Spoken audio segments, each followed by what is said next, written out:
Welcome to Tanager Basketball, brought to you by First Dakota National Bank on ESPN Radio, 101.5 FM, 1570 AM, and Vermillion streaming on YouTube. I am Michael Schumacher alongside Jen Ashley, and we've been providing you basketball coverage all season long. And why would we stop now when it gets to the postseason? This is season number 2, essentially. 2023-2024 season 2.0 as the Tanagers are in the opening round of the regions as the 3rd seed, so they are hosting the Elk Point-Jefferson Huskies. Again, this is Tanager Basketball, brought to you by First Dakota National Bank. First Dakota has proudly supported the dreams and banking needs of their customers for over 150 years. They offer personal, business, and ag banking solutions for every stage of your journey, plus a friendly team of professional bankers ready to put you first.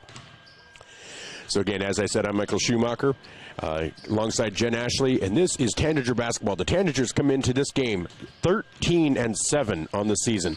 It's been a season that's been a little up and down, but nothing, been pretty consistently positive. A couple of big losses that Coach Drake will talk about, and the players will admit as well.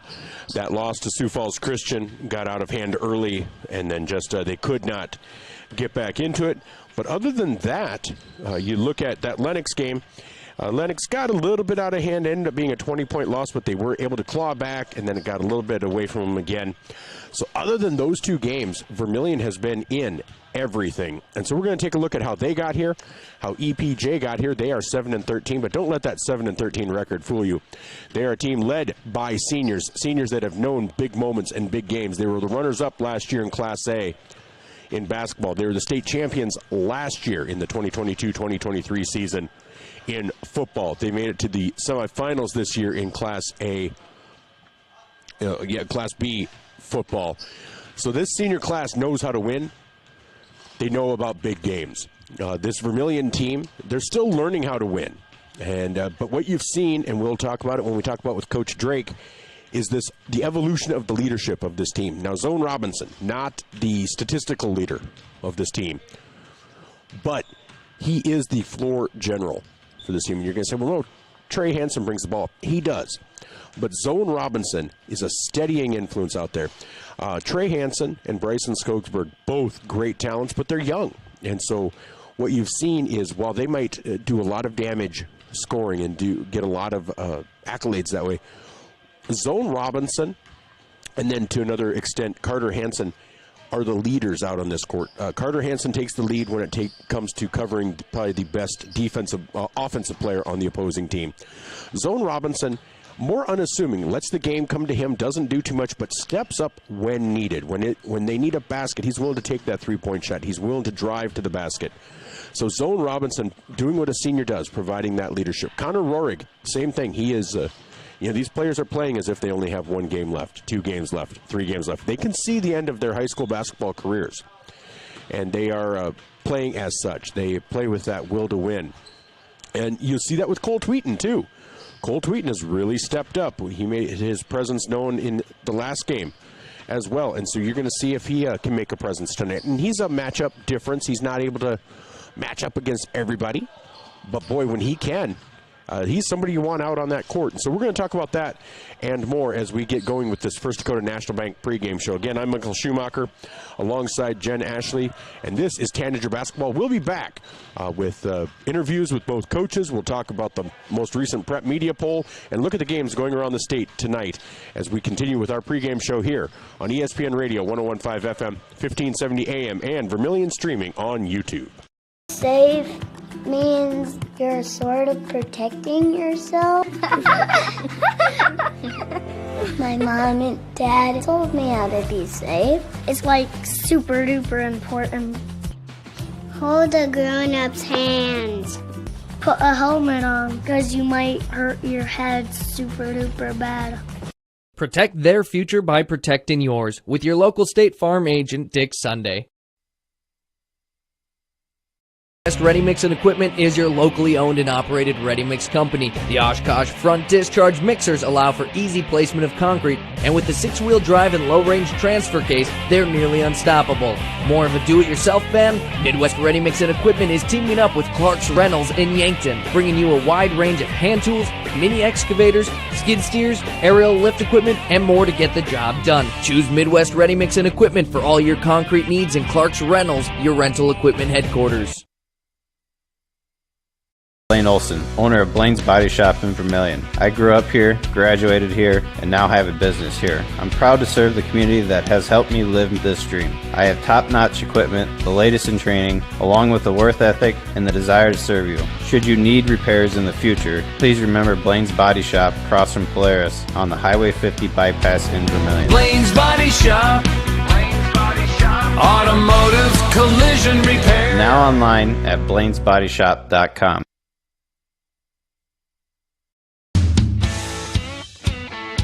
Need a new set of tires? Look to Carlson's Body Shop in Beersford. How about some accessories like WeatherTech floor mats, Access roll-up truck covers, bed liners, remote car starters, and thousands of other products. Hey, you can look at everything at your convenience online too at carlsonsbodyshop.com. No wonder the song says, Bring it down to Carlson's Body Shop, your complete car care center. Welcome back to Tanager Basketball, brought to you by First Dakota National Bank. First Dakota National Bank, supporting their customers for over 150 years. Again, tonight's scoreboard is sponsored by Midwest Ready Mix. For all of your concrete needs, call Midwest Ready Mix. They have also purchased Clark's Rentals in Yankton to expand their offerings to their customers. Again, tonight's timeouts will be sponsored by Murph's Appliance on Main Street in Vermillion. Locally owned and operated, Murph's Appliance has been in the home appliance business for over 20 years. And then finally, our halftime show will be brought to you by Carlson's Body Shop. Carlson's Body Shop in Beersford has been your complete car care center since 1956. Well, I tell you what, let's take a look around the state, starting with the most recent prep media poll. This is the final prep media poll of the season, as everything will go into regions now, and our opinions don't matter. It's more just the prep media poll is fun. But it's like the old whose line is it anyway? The poll doesn't matter. Now we'll see how wrong we were, as Ryan said in the email. Looking at boys Class AA, Mitchell finished on top with 16 first-place votes at 19-1. Harrisburg at 17-3 finished in second. Brandon Valley finished at 15-5 in third. In fourth, Washington at 13-7. And then fifth, Sioux Falls Roosevelt at 14-6. Also receiving votes was Watertown. In Class A, I think Sioux Falls Christian went coast to coast with the top spot with 16 first place votes, finished at 20-0. In second, Hamlin at 17-3 with finished in second. Pine Ridge finished in third at 18-1. Sioux Valley at 18-2 in fourth, and Dakota Valley at 17-3 in fifth. Also receiving votes, Hot Springs and Groton area. Now just remember, you look at all those teams. Vermillion played Sioux Falls Christian. Sioux Falls Christian beat them handily. Ended up with a running clock. They played Pine Ridge. Played Pine Ridge pretty closely. But Pine Ridge is a really good team. There's somebody I think we need to keep an eye on. Dakota Valley also beat Vermillion, but only by 10. Vermillion was in it until the end. A couple of calls here and there, a couple ball bounces here and there, and it ended up being a bigger loss than it originally was. And then Groton area. Vermillion has defeated Groton area, traveled to Groton area, and beat them pretty handily. So this Tanager team really is poised to do some damage if they can make it to the state tournament. So they need to get by tonight, and then they'll play the winner of Lennox and Beersford. So we'll keep an eye on that game tonight. Again, that Lennox loss ended up being by 20. A wider margin than the game actually was, I believe. But the proof could be in the pudding if they end up playing each other on Friday. So, Class B, Castlewood received 12 first-place votes and finished in first. White River received 3 first-place votes. They finished in second. DeSmet received 1 first-place vote, finished in third. Wessington Springs finished in fourth at 19-1. And then Howard at 17-3 finished in fifth. Also receiving votes, Leola Frederick area at 8. Viborg Hurley 3, and Del Rapids St. Mary with 1. And speaking of Viborg Hurley, right now over on 5 Star Streaming, you can catch them live, brought to you by Joe Van Gore, and currently that score is 14-9. They lead Scotland with 2:57 to go in the first quarter. And that is in Hurley at the Viborg Hurley Middle School. And then in girls Class AA, because like I said, A and B girls are already in regions, so poll really meant nothing. O'Gorman, stem to stern, number 1, 16 first place votes. Finished at 20-0. Mitchell finished in second at 18-2. Brandon Valley at 16-4 finished in third. Pierre hopped up to fourth after being in fifth at 14-6. And Jefferson ended up in fifth at 15-5. Also receiving votes, Spearfish with 2. So if you're wondering about the Yankton Bucks and Gazelles, the Bucks will play Mitchell at 5 o'clock on Saturday in the Corn Palace for a berth in the state tournament, and Yankton will play Mitchell on Friday at 8 p.m. in the Corn Palace. Honestly, of all the matchups that they could have received of the top teams in AA, I think Mitchell is the best matchup both ways for Vermillion, or for Yankton. So I think the Bucks and Gazelles got the team that probably gives them the best chance. Now, do I think it's a good chance? Probably not. Both Mitchell teams are really good. But as far as matchups go, I think they are the best ones for Yankton. So that is your look around the state with the most recent prep media poll. Let's take a look at the games going on tonight. This is brought to you by the Vermillion Medical Clinic. We are into regions. There were some opening round region games last night because there were some regions that have play-in games because they have odd numbers of teams, and they needed the bottom 2 to play the top seed. So let's take a look around the state. Class A, you have Groton area. Wow. Ouch. After 1, leading Redfield 24-0. 6 minutes to go in the first. Mobridge Pollock leads Dupree, or is tied with Dupree, 5-all. Millbank and Sisseton doing battle tonight at 6 o'clock. No score update there. And that's at the Millbank Armory Gym. Give me just a second here. Just want to see if we have an update.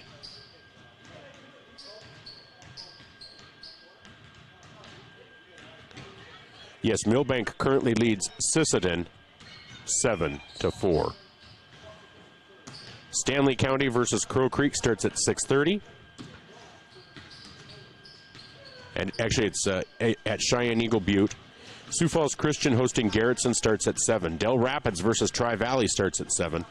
This game starts at 7. Parkston versus Kimball White Lake at 7. Hamlin versus Florence Henry at 7. Then Custer and Hill City. Flandreau versus Esteline Hendricks. That should be a good matchup. Baltic versus McCook Central Montrose. Platte Geddes versus Sanborn Central Woonsocket. Again, Lennox hosting Beersford. Beersford never quite got their footing underneath them that I think they were hoping to. We'll see if maybe they can burst out here in the opening round of regions. If they do win, if Vermillion wins and Beersford wins, Vermillion's back here at the Birdcage on Friday. So, if you're a Vermillion fan, pull for Beersford, get yourself another game at the Birdcage. All right, T area is hosting Canton. Pine Ridge is hosting Bennett County. Great Plains Lutheran hosting Clark Willow Lake. Sioux Valley hosting Dual. Red Cloud, or Makpialuta. South Dakota score feed hasn't updated that. It's Makpialuta is hosting St. Francis Indian. Wagner hosting Bon Homme. West Central versus Madison. Winner in Todd County. St. Thomas More versus Belle-Fourche. Dakota Valley hosting Parker. Lakota Tech versus Little Wound. Rapid City Christian hosting Lead Deadwood. Hanson hosting Mount Vernon Plankinton. Teoshpa Xena hosting Webster area. McLaughlin hosting North Central. Wabash Summit hosting Aberdeen Roncalli, and Cheyenne Eagle Butte hosting Miller. That look around Class A's state games tonight brought to you by Vermillion Medical Clinic. Let's continue by looking at Class B. Castlewood currently leads Oldham Ramona Rutland 25-6 with 1 minute to go in the first. DeSmet leads Arlington 28-8 with 7 minutes to go in the second. Lower Brule hosting Sully Buttes. Jones County taking on Crazy Horse. Viborg Hurley hosting Scotland, as I mentioned.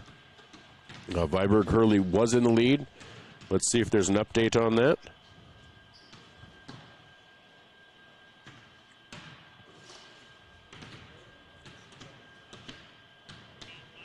And it's currently 23-13 with 5 seconds to go in the first. White River is hosting Ulrichs, Canastota versus Chester area. Harding County versus Waukepa should be a good matchup. Timberlake versus Takini. Del Rapids St. Mary versus Coleman Egan. Warner versus Hitchcock Tulare. Howard versus Mitchell Christian. Potter County versus Lyman. Waverly South Shore and Britton Hecla. Wessington Springs hosting Avon.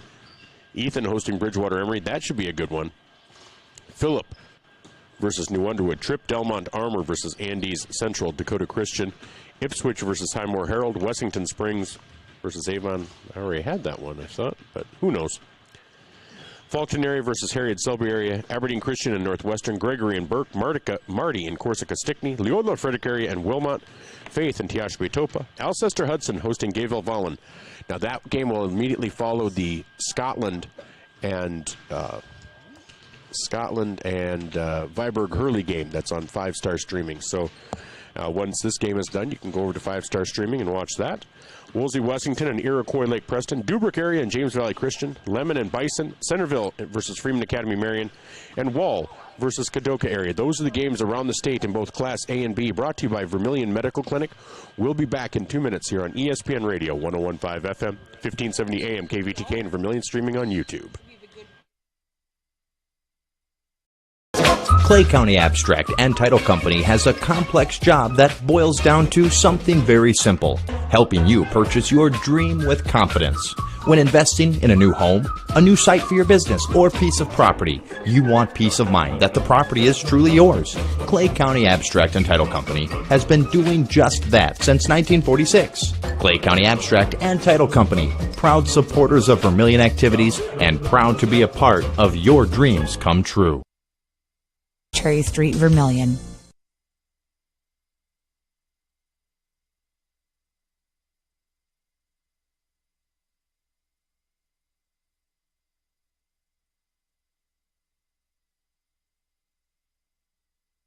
The first bank in South Dakota was the easy part, earning the confidence of local farmers, helping families account for their dreams, and securing the future for countless businesses took us a little longer. We owe it to the hard workers, big dreamers, and forward thinkers out there. Thank you for making South Dakota a great place to call home.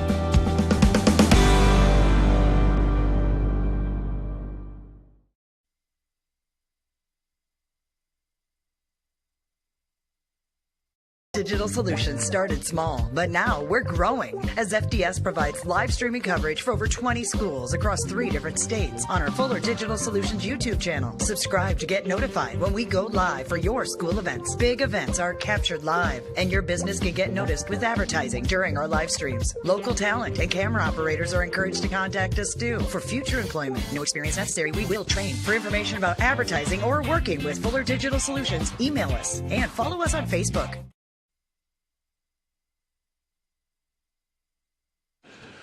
Welcome back to Tanager Basketball, brought to you by First Dakota National Bank. I'm Michael Schumacher alongside Jen Ashley as we're getting ready to bring you Tanagers versus Elk Point-Jefferson Huskies.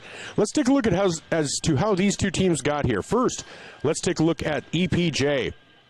Right now, EPJ 7-13 on the season, but definitely not indicative of how tough this team can be. They started off with losses to Canton and Madison. Then they defeated Parker, fell to Sioux Falls Christian, who hasn't. North Union, Iowa, they defeated 57-51. They defeated Viborg Hurley, a great Class B team, 57-55. They then fell to Campbell County, Wyoming, 77-53. Defeated Irene Wakanda, 73-37. Fell to Canastota. Fell by 8 to Del Rapids. Del Rapids is a great team. Canastota is a great team in Class B. They lost to Vermillion by 14.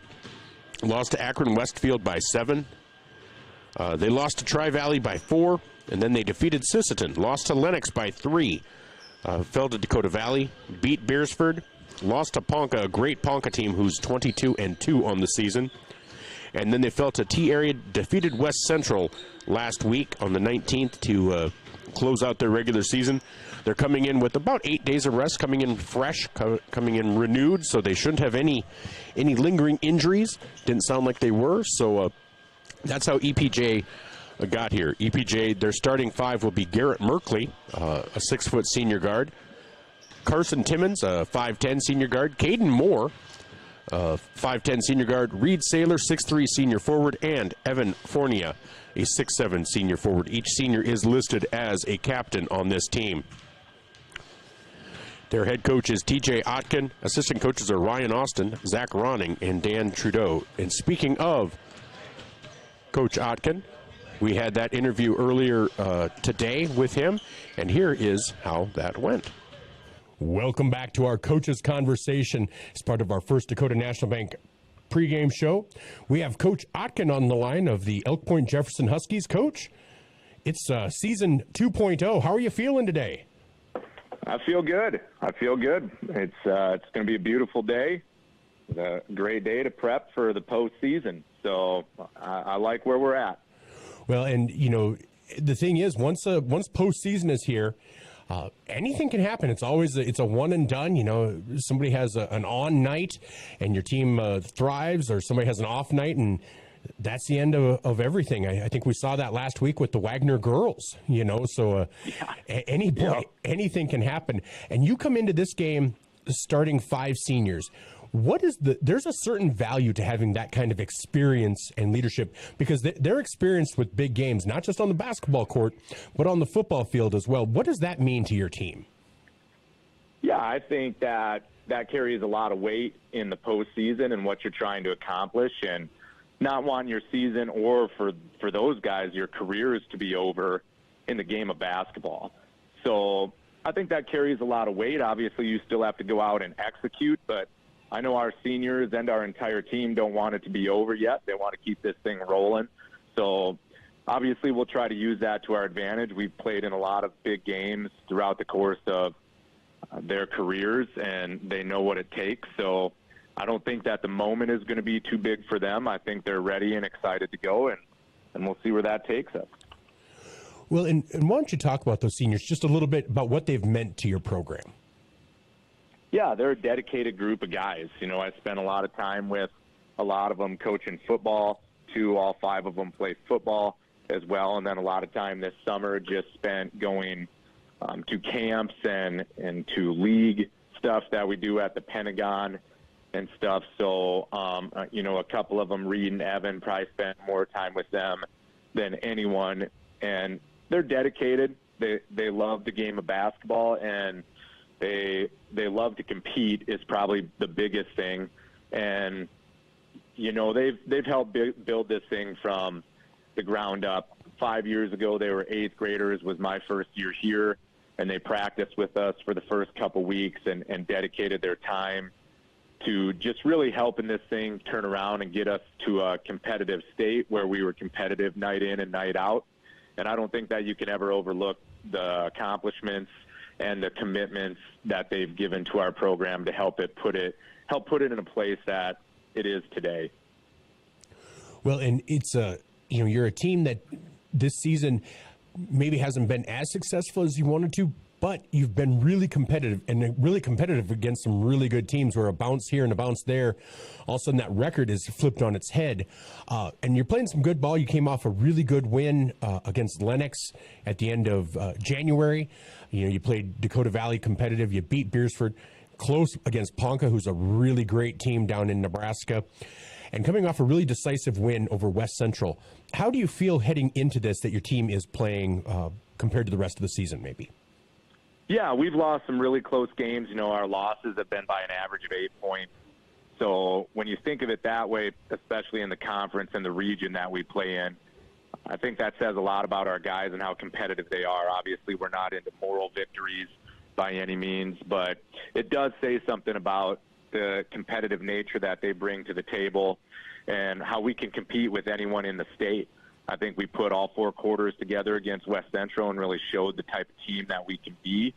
And we're excited about that. I think we're playing our best basketball at the right time, which is exactly what you want in the postseason. And hopefully we can carry that momentum into tomorrow night and use that to our advantage. But, yeah, the record probably doesn't show exactly where we'd want to be. It could easily be flipped around. But clearly in this region, it doesn't matter. You're going to have to beat good teams to get out. You're going to have to beat good teams in the first round. And that's just how it is, and that's the region that we play in. So we're excited that everyone's 0-0 right now and excited for the chance to come to Vermillion tomorrow and take on the Tanagers. Well, and how sweet would it be to try to have a chance to get back to state? Well, I think that's the ultimate goal every single year, is to go back there and compete in the state tournament. I think we have the team that can absolutely do that. You know, like you said, you just got to have some things fall your way, and then you got to go out and compete and play your best basketball. And like I said, I think we're doing that right now, and hopefully we continue to do that tomorrow night. But it's an experience that the kids will never forget, and I know it's an experience that they'd love to have again. So that's clearly our ultimate goal, and that's where we're going to try to start getting to tomorrow night. All right. Well, Coach, thank you so much for taking the time to talk with me today. Really appreciate it, and best of luck in the game. Awesome. Thank you.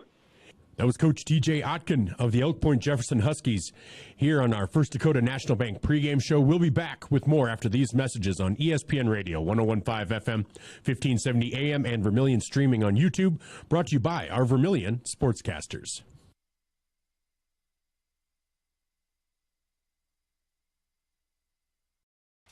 Interior technicians. I'm ready for my big role, Jerry. What do you mean? You said I'd be in your next 30 commercials. No. I said Intech has over 30 years of commercial cleaning experience. You know, like offices, so they can ensure happy visitors and a healthy workforce. So the shoot's in an office? I can make that work. Oh my goodness. When you need it clean, call the Intech team.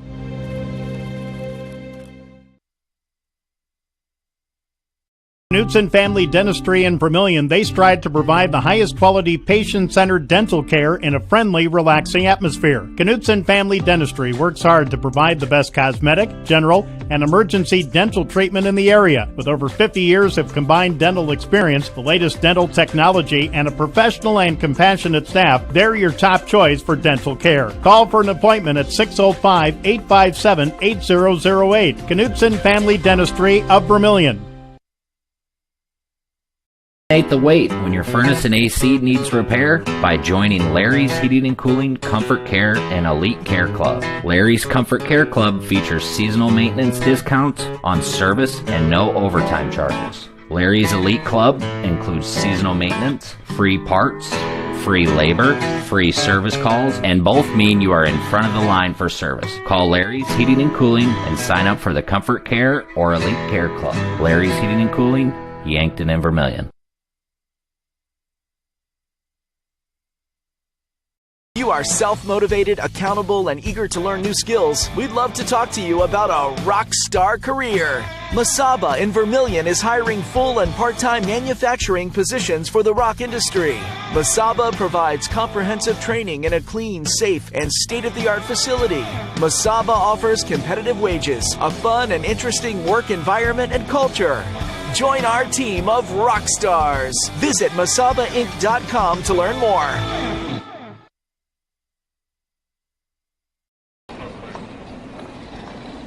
Nice. Maytag appreciates a compliment, but this Maytag washer isn't just eye candy. Wow.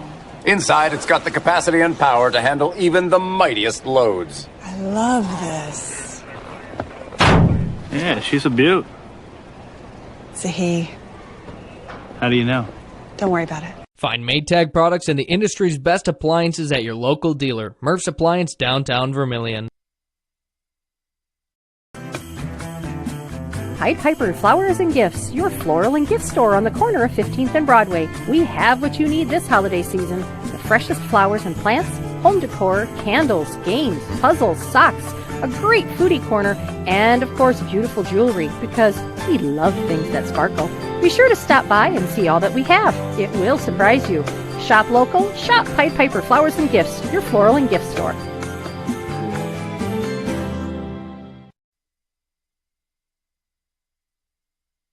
Welcome back to Tanagers Basketball on ESPN Radio, 101.5 FM, 1570 AM KVTK. Vermillion and Yankton, brought to you by First Dakota National Bank. First Dakota National Bank proudly supporting their customers for over 150 years. Well, we took a look at the Elk Point-Jefferson Huskies and how they got here. Let's take a look at our Vermillion Tanagers. The Tanagers are 13-7 on the season. Opened their season with a nice victory over South Sioux City. They then traveled to Hartford and defeated West Central. They then fell in the Tyson Event Center to Boys Town, 73-68 on a game heard exclusively on ESPN Radio, as it was not allowed to be streamed. And that was Joe Van Gore on that call, as the girls also had a game that night. So we had to split up duties on that one. And then they defeated Beersford at the Sanford Coyote Sports Center, the VHS Booster Club Classic. They then defeated Tri-Valley 67-57, beat T-Area by 20, defeated a previously unbeaten Parkston 59-51.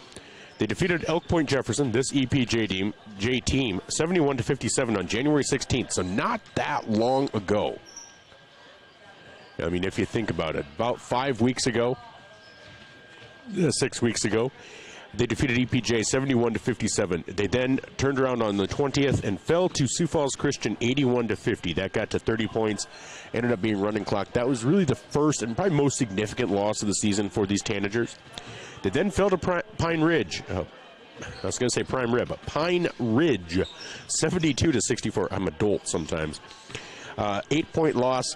And really, there were a couple of times towards the end where Pine Ridge was able to just get behind them because they had to be pressuring, Vermillion did. So it was really more of a 3 or 4 point loss. And that Pine Ridge team ranked third in the most recent South Dakota Prep Media poll. I think second in the standings as far as seed points. So this Tanger team came back and took on a really good Pine Ridge team and took them to the limit. They then lost to a Del Rapids team in overtime, 65-61. Del Rapids finished at 15-5 during the season. They then defeated Parkston again at the DAC-12 NEC Clash, 57-38. Beat Madison on the back of 2 free throws from Carter Hansen to beat Madison 61-60. Groton area 60-51. They won there. That was a road trip up to Groton, almost 4 hours. They then fell to Dakota Valley, 75-65. That 10-point loss, again, not indicative of how close the game was. They then fell to Lennox, 66-46, and then since then, they defeated Wagner, 71-51. Ponca, Nebraska, 63-53. They fell to Canton, 74-70, and what you need to know about that one is they were down by 23 points at one point in that game and clawed their way back. Like Coach Drake said, it's hard to get down that far and still have a chance to win. And when you come back that much, A, it takes a lot out of you, but B, you've expended a lot of energy and you've used a lot of shots, and it takes a lot of time. So that game against Canton was a killer. Probably kept them from getting that second seed. And then they defeated Parker 76-41 on the 23rd. So that is how Vermillion got here, and we had a chance to sit down with Coach Jay Drake earlier today, and we'd like to bring that to you as well. Again, the starters for Vermillion will be Connor Rohrig, the 5'11 senior guard who stands 5'11", scores 5.6 points per game, 2.6 rebounds and 1.2 assists. Bryson Skogsberg, the 6'1 freshman, averaging 13.8 points per game and 5.7 rebounds. Zone Robinson, 10.7 points per game, 4.4 rebounds and 2 assists. And like I said, maybe not the statistical leader, but he really is the inspiration of this team. He is the energy of this team. And I should mention, it doesn't always fit on my sheet, but he averages over 2 steals per game. And honestly, I forgot these stats. He's actually at 11 points per game. He scored 19 in the last time out. So Zone Robinson, one of the inspirational leaders of this team, emotional leaders. Carter Hansen also 12.6 points per game, 7.2 rebounds, 2.6 assists. Carter also contributes with steals, averaging about 1.8 per game. And then Trey Hansen, 6'3 sophomore guard, averaging 16 points, 6.8 rebounds, 3.6 assists. He also averages about 2.5 steals per game. Those are your starting five. Also coming off the bench will be Landon Cerny at 2.8 points per game. Cole Tweeten about, about 2 points per game. He scored 6 last time out. We'll give you a couple rebounds. Really played his best game of the season last time out. So if he can continue to contribute, that's a big step for this Vermillion Tanager team. And then every once in a while we've been seeing Trenton Thomas. Don't know how much in the rotation he'll be, but just a number, a name to keep in your record books. So that's how Vermillion got here. Let's take a listen to our interview with Coach Jay Drake for a little more in-depth analysis. Welcome back to our Coaches Conversation, and on the line, I have Coach Jay Drake of the Vermillion Tanagers. Coach, season 2.0 starts. How's it feeling?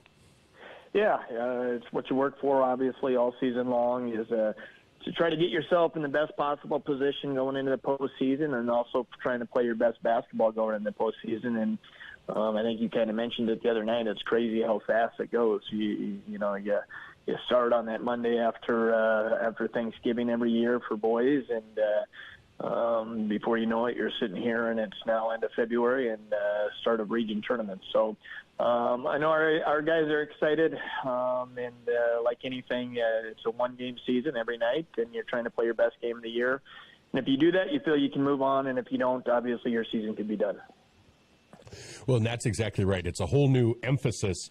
Each year you're like, well, hopefully we can improve next week, or we can do this. Well, this time it is. It's all one and done from this point forward. Now, Vermillion, you've had a very successful season. You've had some games that you lost, but you were right there in the end. How do you feel your team is playing right now? Yeah, we finished last week. The hope going into last week was to try to go get 2 wins, because obviously, if we would have got that done, we'd have been the 2 seed instead of the 3 seed. I thought we finished well on Friday night against Parker. And then as a whole, kind of like you said, you play 20 in regular season games that can try to get you prepared for the postseason. And in our area of the state, and with the DAC-12 conference and Region 4A teams, you're always well prepared for the postseason. But, EPJ is the same boat. They have a similar tough schedule and everything. But, 18 games, our 2 games, Sioux Falls Christian game got away in a hurry. And then, obviously, the Lennox game, we got off to a slow start and didn't compete as well as we wanted to. But the other 18 games, we were right there, gave ourselves chances, even in a few of those losses where we're in the basketball late in the game and having a chance to win. So, like anything, we'll have to play well tonight versus EPJ. But if we play up to our abilities, it's one of those things that we feel like we'll be in the basketball game in the fourth quarter. And like anything in the postseason, or even with the regular season, you got to go get some key stops, make some plays down the stretch to hopefully pull out a win. Well, and that's exactly right. And you're playing an EPJ team. You beat them by about 14, I think, about 5 weeks ago. Obviously, you can try to take something away from that, but it's really 2 completely different teams since then. What have you seen from EPJ that maybe gives you a little pause that this will be a challenge coming into this with them? Well, one, they're competitors, obviously, with their group of seniors now. All those kids play 3 sports, and they've been in back-to-back state football title games. They won the one a year ago and just came up short this past year. These guys played, the Merkley kids started last year. Fornius played a lot of minutes for them over the years, but they're playing in the state semifinal basketball game. And then these other 3 starters all were backups last year for them as well, playing minutes. So they've played in big games. They understand big game situations, so that's obviously a concern. And then, it's one of those things, kind of like you said, when we saw them in the first time, it was actually during that 2-week stretch of where we had poor weather. And this was, I think, the one game during that stretch that we actually had on the actual date. And but the trick with it at the time was, and both teams were in the same boat, is we really hadn't had many practices around that game. So a little different from that. It's a rival right down the road. It's going to be a great crowd. And they're playing well. A couple weeks ago they lost to a very good Lennox team by 3 and had a chance to win late. Their last game in the regular season a week ago, they beat a very good West Central team, and they jumped out on them 26-11 after 1. and beat them by, I think, 15 or 17 points and kind of controlled that whole game. So we know we're going to have our hands full. Like anything, we're going to have to defend the heck out of them. And you wish you could say you're going to shoot the basketball well, but you just never know. And we're going to have to contain Merkley on the perimeter. And obviously, Fournier is a huge piece for them inside that we're going to have to try to contain him. And, with your team, it really seems it's been consistent all season long. It's always somebody different stepping up. You have 4 players averaging in double figures, which makes you very difficult to defend. What is kind of your mindset offensively going into this? Big thing is for us to share the basketball and play together. When we're at our best on the offensive end, we have good floor spacing. We get the ball moving side to side, inside out, both on just basket cuts, but also dribble penetration. And like you said, we've got the 4 guys in double figures, and we've been pretty balanced and stuff. And that's something we're going to need again versus EPJ. We feel if those guys are doing their part and stepping up, and like anything, you always worry in the postseason, especially early in the game. You're just hoping for a few shots to go down, just kind of relax guys and stuff, and get into the flow of the game. But the big key is just sharing the basketball and playing together on that end. Well, that is valuable, like we've talked about, any game can be the final game. Zone Robinson, he's been a starter now. At least for this is for the second season. Heading into this, what has he meant to this program as we near the end? No matter when it does happen, what has Zone Robinson meant to this program? Yeah, he's been a captain the last 2 years. He was a sixth man for us as a sophomore 2 years ago, and been starting the past 2 years. And he's really been solid this year on both ends of the floor, and just his consistency, which you see a lot with seniors. It's just part of the process, year in, year out. He's been through a lot of games now for 3 years, and the consistency he's shown on both ends of the floor has been huge. And he's not a real vocal guy from a leadership standpoint, but he's one of those, he just sets the tone and he leads by example, both on the floor with his actions and then obviously in practice and stuff. So he's had a really solid year, been very consistent for us, and really down the stretch here this last month especially, he's just kind of been a consistent rock for us to kind of lean on both ends of the floor, and that's what you expect from seniors.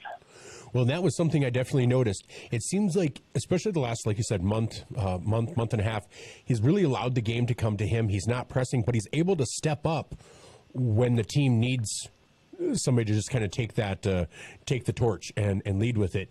He really has stepped into that role as a leader as a senior. Yeah, and I think the big thing, like you said, is and some of it's just game experience as you play over the years. But he's done a good job this year of not forcing the issue, just kind of taking what the game gives you, picking your spots and at the right moments. And then on the defensive end, in some very key games this year, he's been pretty solid and made some very big defensive plays for us at key times as well.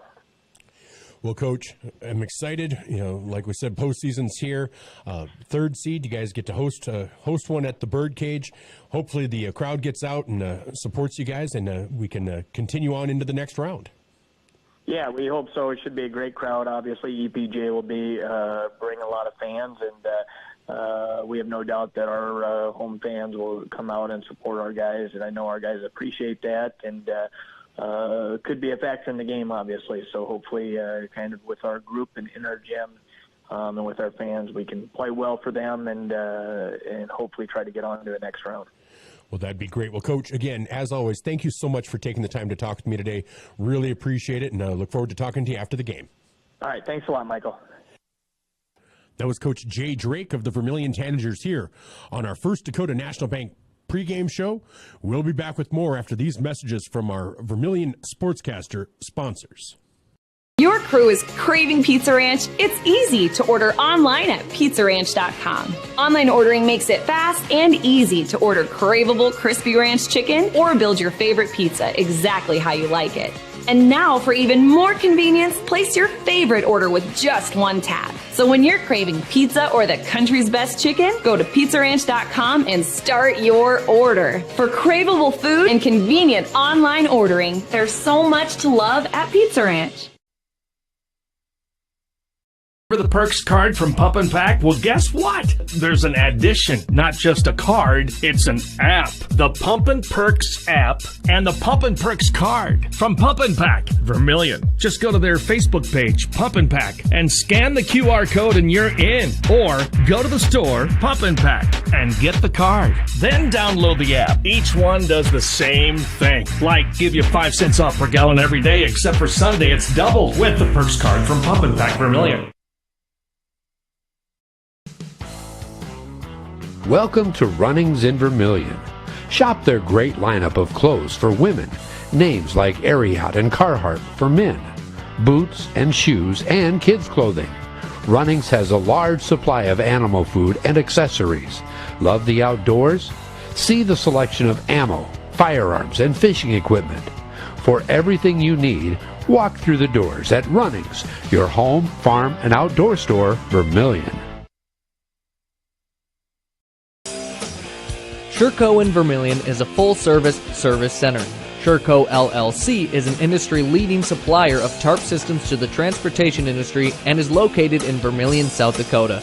Sherco Vermillion supports their customers in the agricultural, construction, waste, and flatbed markets. Become a part of the Sherco team. Go to sure-co.com, about us/careers. Demand the best. Demand Sherco.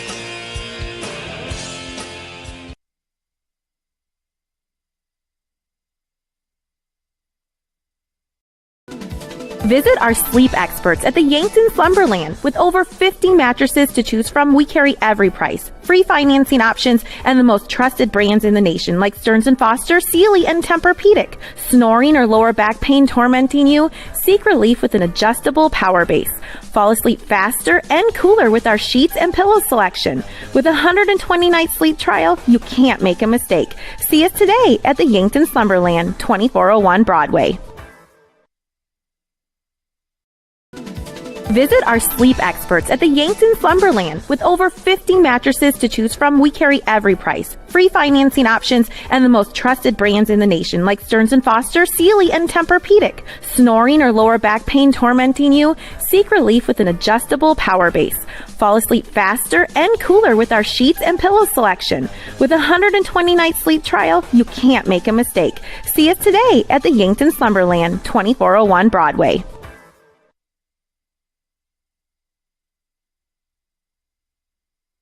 Welcome back to the Birdcage in Vermillion, South Dakota. I'm Michael Schumacher alongside Jen Ashley as we get ready for Region 4A opening round action. The Vermillion Tanagers at 13-7 take on the Elk Point-Jefferson Huskies at 7-13. But do not let that record fool you. This Elk Point-Jefferson team knows how to win. Now, about 6 weeks ago, these two teams played. Vermillion won by 14. But that is not in past success is not indicative of future success. Past performance is not indicative of future performance. We hope these Tanagers boys can get another victory tonight. Last year, opening round in Region 4A, I don't know how many people gave them a chance against Porter Enon and the Lennox Orioles, and they came away with a victory. So we're hoping for that again tonight, getting that first round under the belt, because then anything can happen. Now, this EPJ team is tough. They do know how to win. Class A runners-up last year in basketball. They reached the semifinals this year in football. They were champions last year in football. So this senior class knows how to win. And as Coach Otkin talked about, this team is led by seniors. They will start 5 seniors. 6-foot senior guard Garrett Merkley. 5'10 senior guard Carson Timmons. 5'10 senior guard Caden Moore. 6'3 senior forward Reed Saylor. And 6'7 senior forward Evan Fornia. All 5 seniors are listed as captains, and all 5 seniors bring a different element to this team. Now, in Evan Fornia, you have a 6'7" player who can create some matchup issues, and that is when Vermillion has had their biggest problems. You look at Sioux Falls Christian with their versatile big man.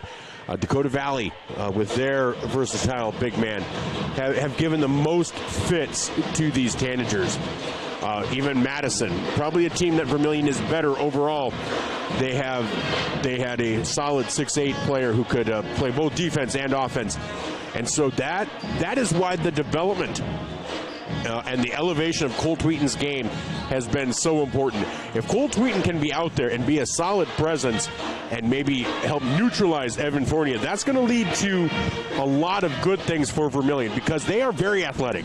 They are very skilled. You start with the senior, Zone Robinson, as I mentioned, averaging 11 points per game, 4.4 rebounds, 2 assists, 2 steals, all-around good player, athleticism, can take control of a game when needed. You then look at Carter Hansen, the 6'3" junior guard, averaging about 12 points per game, over 7 rebounds per game, about 3 assists per game, almost 2 steals per game. Again, another complete all-around player. And so those are the 2 real spiritual and emotional leaders of this team. Trey Hansen and Bryson Skogsberg bring the juice, if you will. Bryson Skogsberg, 13.8 points per game and 5.7 rebounds. Now, we haven't talked about it too much, but his outside shot hasn't been there over the last few weeks. Not quite sure, but with a shooter, it's going to come back. But since then, he's really developed this ability to drive the ball, whether it's driving all the way to the basket for a layup or a lay-in or a bank shot, or pulling up at the elbow, pulling up a baseline jumper. He is getting that mid-range to at the basket game going, which if he's able to redevelop that outside shot, that's going to make him super dangerous. And then Trey Hansen's just a do-everything. There are games where he will be shut out. He will be out of it completely in the first half. 2 points, 3 points, 4 points. All of a sudden, by the end of the game, the kid has 17, 18, 19 points. Trey Hansen is sneaky. He is fast. He's athletic. And he is skilled. He's averaging 16 points per game, 6.8 rebounds, and 3.6 assists. Now, if you're listening and you're wondering, well, why don't you give stats for EPJ? Coach Otkin says he does not compile stats until the end of the season, so he did not have stats to provide. So I'm not trying to give Elk Point any short shrift here. I just have the stats for Vermillion, and that's why I'm offering them. And so we will see what kind of game we play here. Cole Tweeton could play a really big role in this. And so again, let's take a look around the state as we get ready for this as region action begins. Remember, it's one and done at this point. So again, this is Tanagers Basketball brought to you by First Dakota National Bank. 2.5 minutes until they start introducing starting lineups and the national anthem. That scoreboard check is brought to you by Midwest Ready Mix. So just around the state in Class A, Groton area over Redfield, 63-13. 3 minutes to go in the game. At the half, Mobridge Pollock over Dupree, 35-20. At the half, Millbank and over Sisseton, 23-15. At the end of the first period, Stanley County over Crow Creek, 21-20. No score updates in the other games around Class A. In Class B, Viborg Hurley leads Scotland, and I knew they'd eventually pull away. After 3, Viborg Hurley is leading Scotland 68-26. De Smet leads Arlington 60-27 with 7 minutes to go in the fourth. Jones County leads Crazy Horse 32-23 at the half. And Freeman leads Menno 50-19 at the end of period 3. Lower Brule over Sully Buttes 43-24 after 3. Castlewood over Oldham Ramona Rutland 69-33 with 7 minutes to go in the fourth. Harding County over Wakpala 19-13 with 7 minutes to go in the second. And White River leads Ulrichs 41-5 at the end of period 1. And Chester area leads Canastota 6 minutes to go in the second. So that look around the state was brought to you by Vermillion Medical Clinic. So much care, so close to home, the Vermillion Medical Clinic. As we are getting ready to bring you the national anthem and starting lineups. So we're going to take a quick break, and we'll be back with more here on Vermillion Streaming and ESPN Radio, 101.5 FM, 1570 AM. And when we come back, let's get ready for some Tanager basketball. Get the finest wood in the neighborhood, down at the lumberyard, down at the lumberyard. When But it's not just wood at the Lumberyard. With a wide variety of quality building materials, the folks at the Lumberyard can help you with all of your project needs. Whether it be paint, siding, cabinets, windows, or of course lumber, the Lumberyard is ready to help. The best wood in the neighborhood at the Lumberyard, 1000 West Cherry Street in Vermillion. You ready to start a career with an exciting team? Thermobond is looking to add to our team of experts. We offer competitive wages, a positive work environment, and on-the-job training. Thermobond is headquartered in Elk Point, South Dakota, and for over 30 years we've been providing lightweight and precast solutions for multiple industries nationwide. Check us out and see if you'd like to start a new career with us today. We are back just in time for the sportsmanship discussion and the national anthem. And so we will put the flag on the screen, and we'll remove the pregame screen cover. And this will be brought to you by the Vermillion Pep Band, one of the best pep bands you're going to hear. At this time, we ask that you stand and remove your caps as we pay honor to America with the performance of our national anthem by the choir of Vermillion High School, Vermillion High School Pep Band, under the direction of Mr. Garrett Olson.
And that was the Pride of Vermillion Pep Band.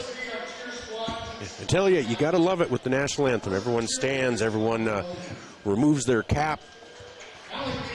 As somebody who can say they're the proud father of an active duty military person, I don't know if she's active duty.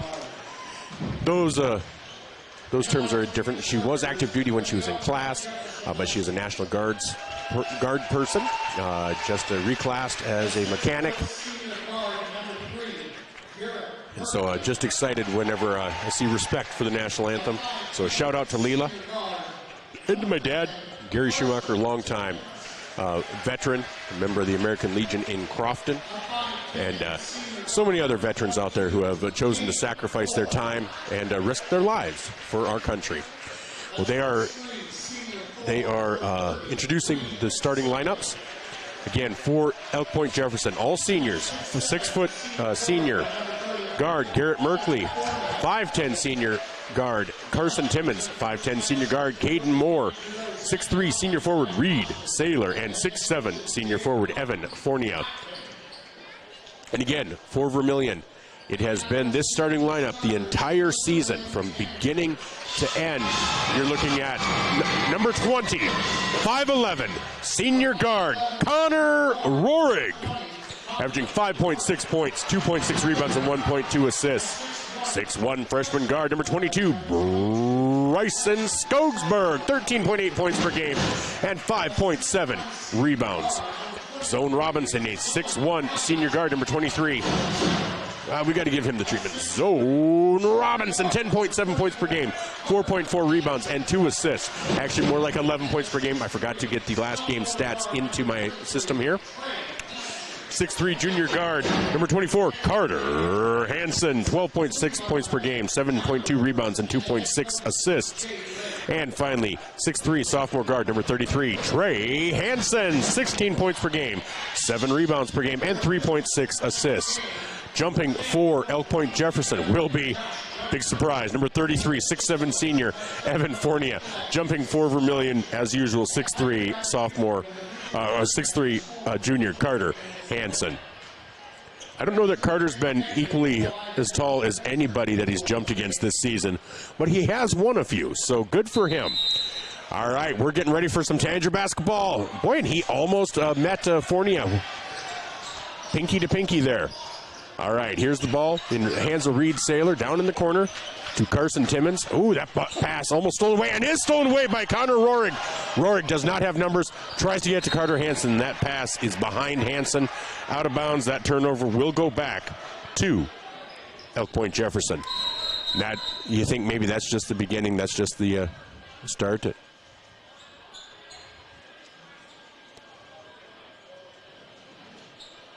Couldn't understand what the official was saying there. They did buzz, so we're checking here, but it looks like they are, I think they might have had the possession arrow the wrong way. So, 7:40 to go. We are 20 seconds in, 2 turnovers. A steal by Vermillion and a bad pass by Vermillion. So here is Fournier, guarded by Skogsberg. Fournier tries to get down low, but that is picked off by Robinson. Robinson into the paint, up with the no good, but into the hands of Skogsberg for 3. Rebound, Carter Hansen.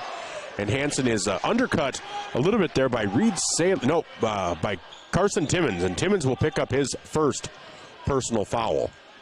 Nope, I was right. It was Reed Saylor. All right, sorry about that. They have black uniforms with blue numbers with white trim, but it's a little hard to read. So here's Zone Robinson on the right-hand side. Gets it over to Rohrig. Back to zone.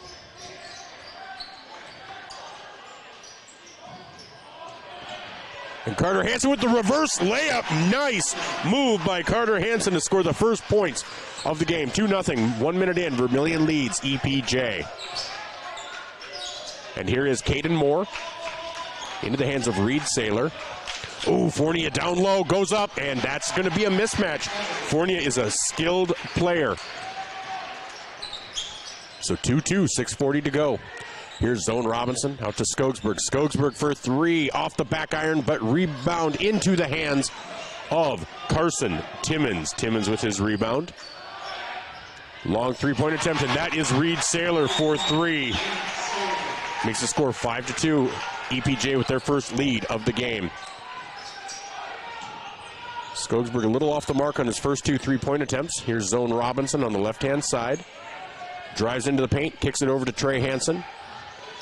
Trey will go into the paint, over to Rohrig, out to Skogsberg. Skogsberg drives in, goes up with the right hand, and they're going to say he is fouled on the shot. They're going to call that on Caden Moore. Caden Moore with his first personal. Second team foul. And Skogsberg will go to the line to shoot 2.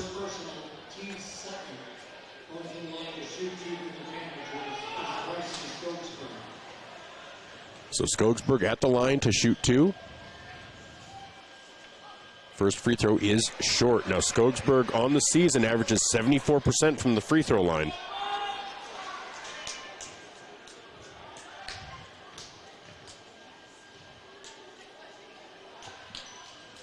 And he hits the second. 1 of 2. Pulls Vermillion within 2. 5-3 they trail EPJ. 2 minutes in. So 6 minutes to go here in the first quarter. Reed Saylor with the ball down low. Skip pass over to Timmons. Gets that out to Caden Moore, and that is rebounded, and that is blocked. Saylor's shot is blocked by Trey Hansen.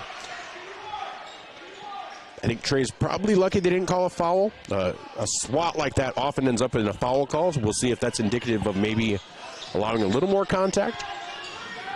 But here's Carson Timmons over to Saylor on the right-hand side. They get it down to Fournier. Fournier, yeah, and that is just a mismatch. Fournier with the next basket gets 7-3 in favor of EPJ. 5:34 to go. Zone Robinson on the right-hand side will drive the baseline. Spins, kicks it out to Rohrig, over to Skogsberg. Skogsberg for 3, and that is good. Bryson Skogsberg finally pulls the lid off the bucket for himself. Makes it 7-6. For those not watching on Vermillion streaming, Vermillion is in white uniforms with red numbers and black trim. And that is going to be a blocking foul called on Connor Rohrig.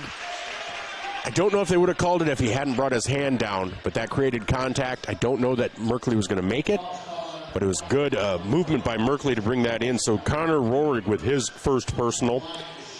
Merkley will go to the line to shoot 2. First free throw for Merkley, up and good. Makes the score 8-6.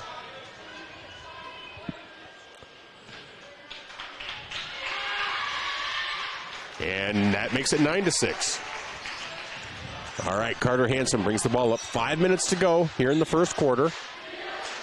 Connor Rohrig gets it off to Trey. Trey will drive into the paint, go up with the left hand, up and in.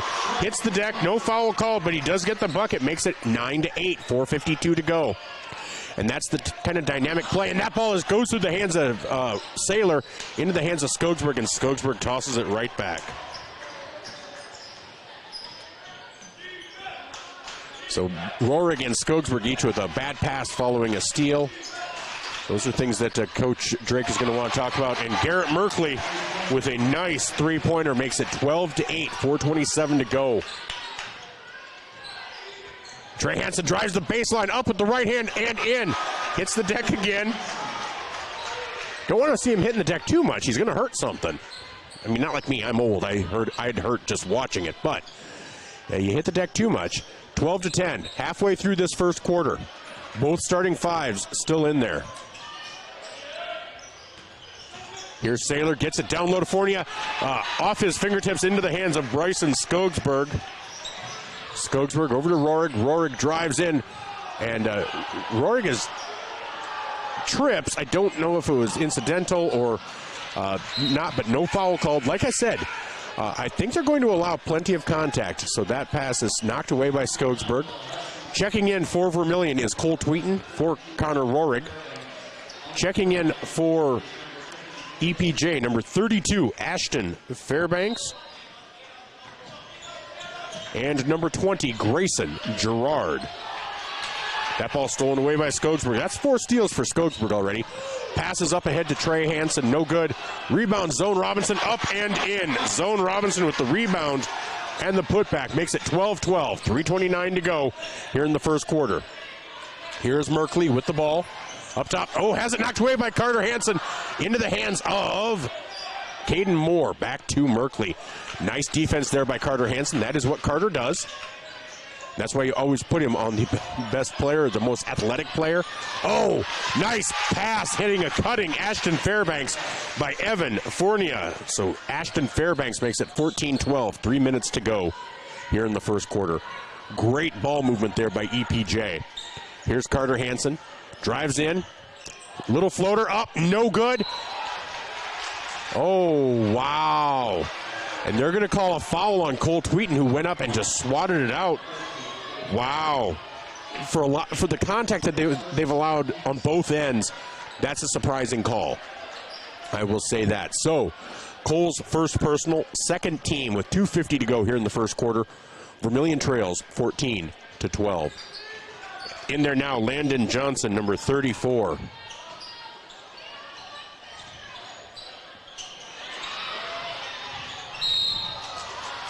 And they're going to call a foul on Skogsberg as they're both going for the ball.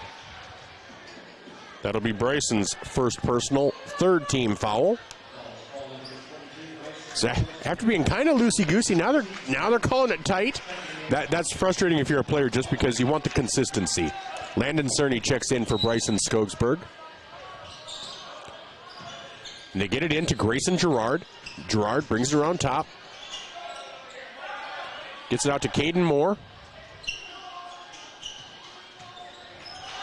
The ball's knocked away into the hands of Grayson Gerard by Cerny. Over to Landon Johnson.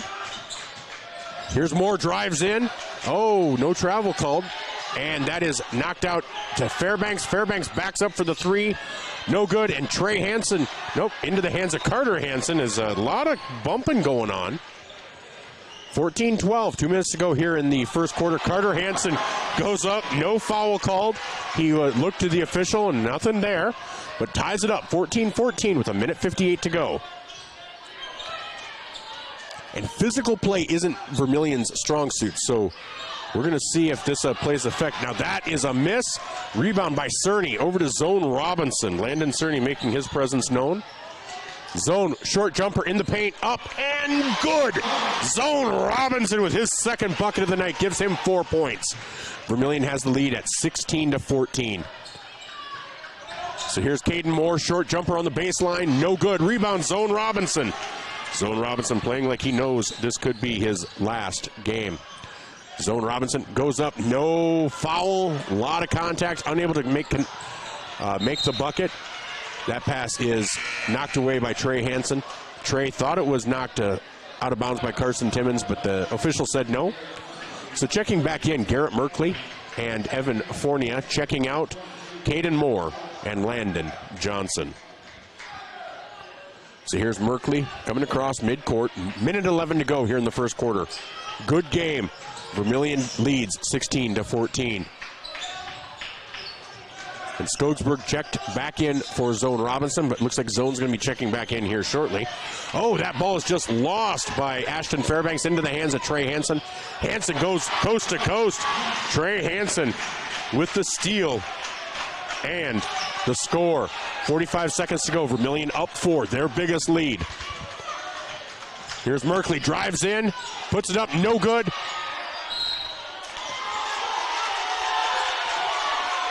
And they're going to say Cole Tweeten was out of bounds. And they're going to call him out of bounds because he stepped out of bounds and then was the first person to touch the ball. I know the crowd is like, oh, he wasn't standing out of bounds when he grabbed it, but nobody else had established that position. So, unfortunate, but good effort by Cole so far tonight. And have him on Fournier. Fournier down to Fairbanks. Fairbanks up and in. Fairbanks with 2 buckets. Has 4 points, makes it 18-16. Shot clock is off. 23 seconds to go here in the first quarter. As Carter Hansen is guarded by Fairbanks. And did you see his hand? The official first went with the offense, then he decided to call it a block. Wow. So that's going to be a foul on Ashton Fairbanks. If you're watching on Vermillion streaming, go back and look at it if you want to. He first went with the offensive foul call and then decided to switch it to a block. That's how close that was. 10 seconds to go. Trey Hansen at the top of the key. Drives in, up with the right hand. No good, no call, but Trey Hansen gets the rebound and the putback. And that's the way the first quarter will end. Vermillion 20, EPJ 16. We'll be back with more here on ESPN Radio, 101.5 FM, 1570 AM, KVTK, and Vermillion streaming on YouTube. Todd's Electric, your full-service electrical contracting company. Todd's Electric services residential, commercial, agricultural, and industrial customers. From the simplest service call to the most complex design-build project, Todd's Electric has the expertise to do it right. Call Todd's Electric for all your electrical needs.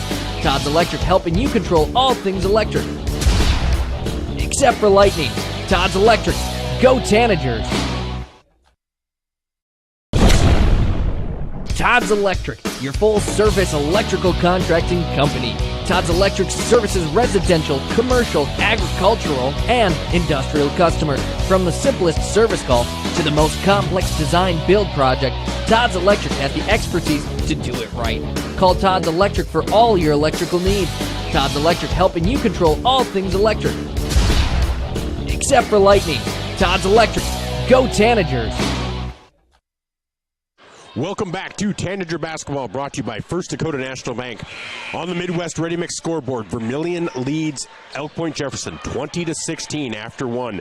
Vermillion being led in scoring by Trey Hansen with 8, Zone Robinson with 4, Carter Hansen with 4, and Bryson Skogsberg with 4. Vermillion will start with possession. Connor Rohrig gets the ball into Trey Hansen. Trey trying to clear some traffic, will drive the paint, goes up with the right hand, through Fournier, and good. That gives Trey 10 points on the night already. Gives Vermillion their biggest lead, but that was, I was going to say short-lived, but that one by Reed Saylor in and out. Rebound, Bryson Skogsberg.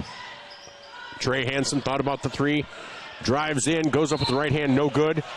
And almost looks like he called an offensive foul again, but no, he did not. That is going to be on Fornia. That'll be Fornia's first personal and first team. Trey Hansen will go to the line to shoot 2, but first there's going to be a 30-second timeout by EPJ. We'll take one as well on ESPN Radio, 101.5 FM, 1570 AM, and Vermillion streaming on YouTube. We're on the Midwest Ready Mix scoreboard. Vermillion leads 22-16 with 7:31 to go. Last week, a guy walked into the UPS store in Vermillion. He did not notice the copiers, the printers, the mailboxes, the banners, the posters, not even the business and shipping supplies. It was like he had blinders on. Hi, this is Jay with the UPS store in Vermillion. Many people don't see everything we have to offer when they stop by the UPS store to ship their packages. They miss all the things we have, like printing, designing. We even offer notary services here at the UPS store, located on Cherry Street in Vermillion. Welcome back to Tanager Basketball. I'm Michael Schumacher alongside Jen Ashley. That timeout brought to you by Murph's Appliance. Murph's Appliance on Main Street in Vermillion, serving their customers for over 20 years, locally owned and locally operated. First free throw by Trey is up and good. On the season, Trey is shooting 76% from the free throw line. That gives him 11 points already on the evening. Yeah, make it 12. 12 points for Trey Hansen, 24 for Vermillion, so he has half of Vermillion's points. But it is not a one-man show tonight. It is this team playing as a team, as they've done all season. Merkley goes from half court all the way in. Nice move by Merkley. Makes it 24-18, 7:15 to go. Trey Hansen gets it out to Skogsberg. Skogsberg for 3. No, off the back iron. Rebound into the hands of Carson Timmons. Timmons will bring the ball up. Guarded by Rohrig. Will drive in. And they're going to call a foul, a blocking foul on Connor Rohrig. That'll be Connor's second personal, first team, and I believe it was a shooting foul, and yes.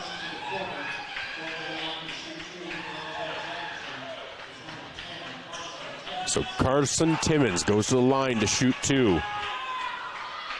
And Timmons has his first points of the night, making the score 24-19. Cole Tweeten comes in for Connor Rohrig. I mentioned in the pregame, Cole Tweeten might be playing a pretty big, having a pretty big impact tonight. 7 minutes to go, 24-19. And that one is off. Rebound by Carter Hansen. That is his third rebound of the night. Zone down to Cole, and Cole is in with his first bucket. Cole knows it could be his last game, too. So here's Fornia. Out to Caden Moore.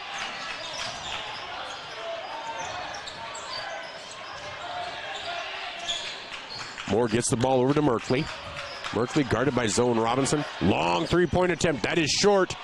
Then rebound to Caden Moore. Moore drives, kicks it back out to Saylor. Saylor drives in, up with the left hand, up and good for Reed Saylor. Makes it 26-21, 6:18 to go. Here's Skogsberg. Over to Trey Hansen. Hansen over to Cole Tweeten. Tweeten short jumper, no good. Rebound into the hands of Carter Hansen, up and in. Carter Hansen now has 6 points on the night. And here's Timmons. Timmons into the paint. And there's going to be a foul on the floor. I believe they're going to call it on Trey Hansen. Reed Saylor was with the ball. That is, yes, on Trey Hansen. His first personal. Second team. Checking in again, Luke Schmitz. Not again, Schmitz. That's his first time checking in. As well as Ashton Fairbanks. Checking in for Evan Fornia and Carson Timmons.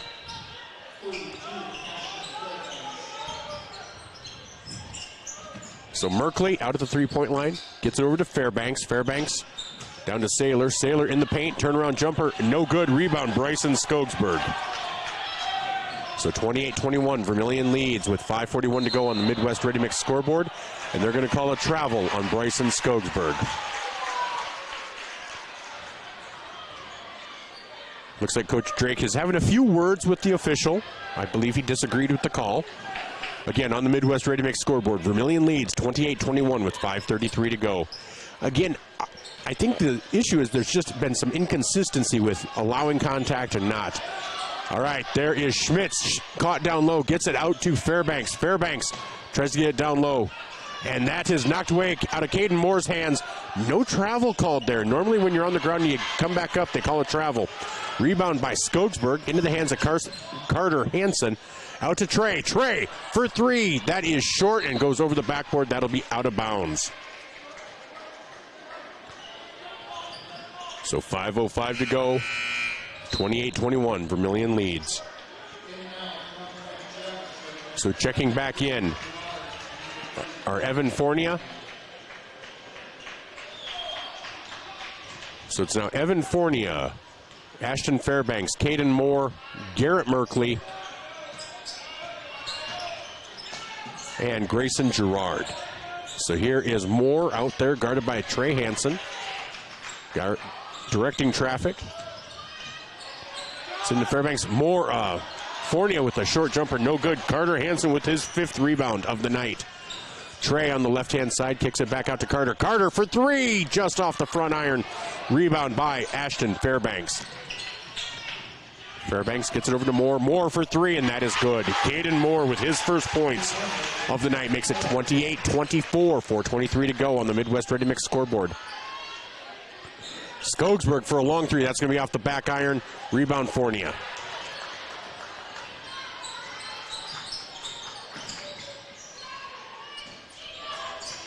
So Fornia has the ball knocked out of his hands, and that's going to be Vermillion ball. I think EPJ thought Vermillion touched it last. Vermillion's going to call a timeout. We're just going to keep it right here. It's a 30-second timeout. So this timeout brought to you by Murph's Appliance. Murph's Appliance on Main Street in Vermillion.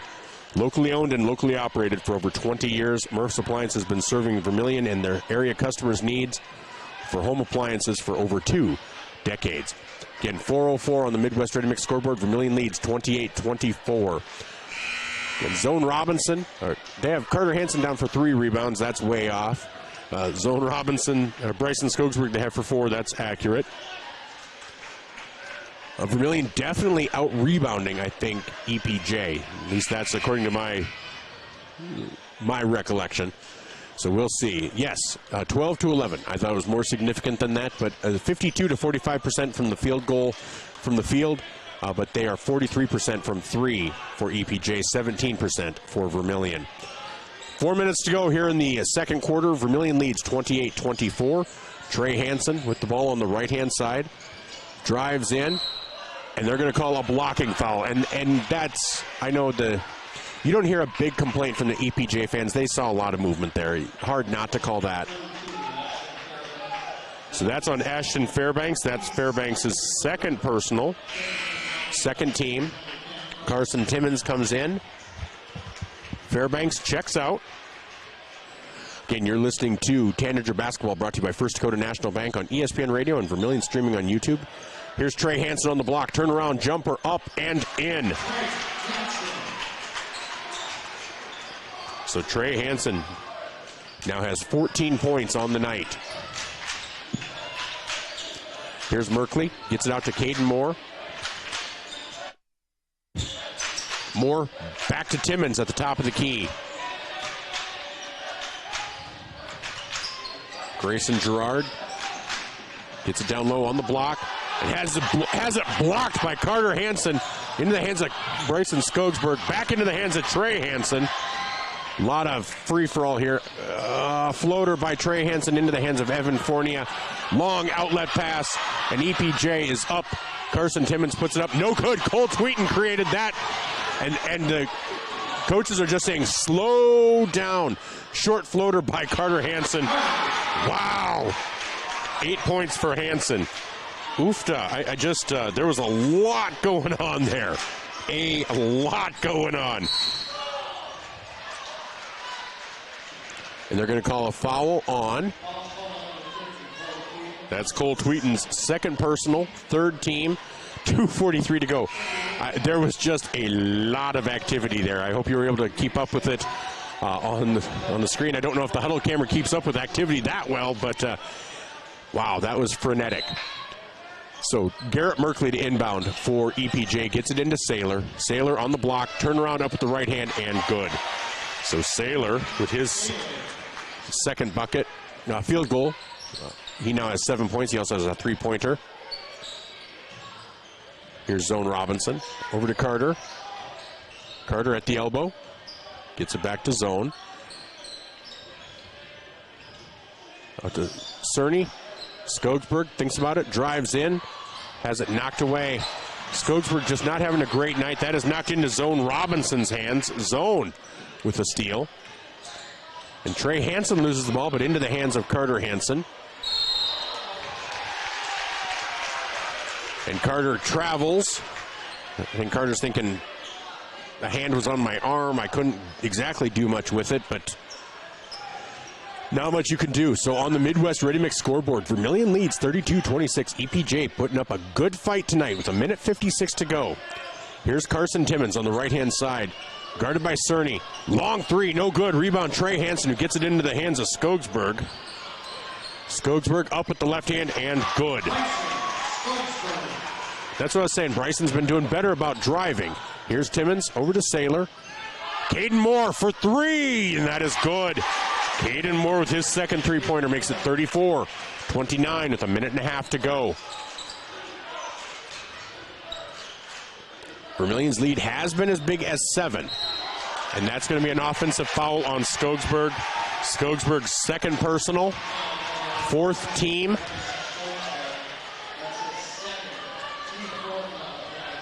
So 1:21 to go. EPJ to inbound the ball. Only trailing by 5, looking to get it down to a one-possession game. Not that possessions matter at this point. Just a note of connotation. So 1:21 to go. Here is Garrett Merkley bringing the ball up, guarded by Zone Robinson. And has it knocked out of his hands by Zone. Pulls it back out.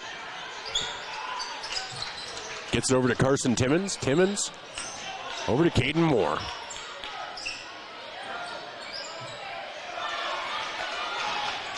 11 seconds on the shot clock. They try to get it down to Fournier. And Fournier is in there for 3 seconds. So a 3-second violation. That is a turnover. Ball will go back to Vermillion. So 54 seconds to go, 35 seconds on the shot clock. Trey Hansen brings the ball up. Vermillion up by 5. Love to make that back to a 7-point lead. It was 7 points at 28-21. Carter Hansen thought about the long three, didn't take it. And another offensive foul on Bryson Skogsberg. I agreed with the first one. I'm not so sure on this one. This one's a tough one. But Trenton Thomas will come in. Skogsberg commits his 3rd personal. So 5-second difference between the shot clock and the game clock. Trenton Thomas, as I mentioned, I didn't know if we'd see him, but we are seeing him with Skogsberg in foul trouble. So it looks like EPJ will probably play for the last shot or close to it. As I said, there's a 5-second difference. 24 seconds on the shot clock. Merkley out by midcourt. Guarded by Zone. Will drive in and puts it up. No good. Fournier with the rebound and the putback. Makes it 34-31. 11 seconds to go. Trey Hansen with the ball. Drives. He goes up and he is fouled on the shot, and he will be fouled by Saylor, I believe. And that is Saylor's second personal. 3rd team foul, but with 5 seconds to go in the quarter. Number of team fouls isn't a huge thing right now. 34-31 on the Midwest Ready Mix scoreboard. Vermillion leads. Make that 35-31. Trey Hansen hits his 3rd free throw. Gives him 15 points on the night.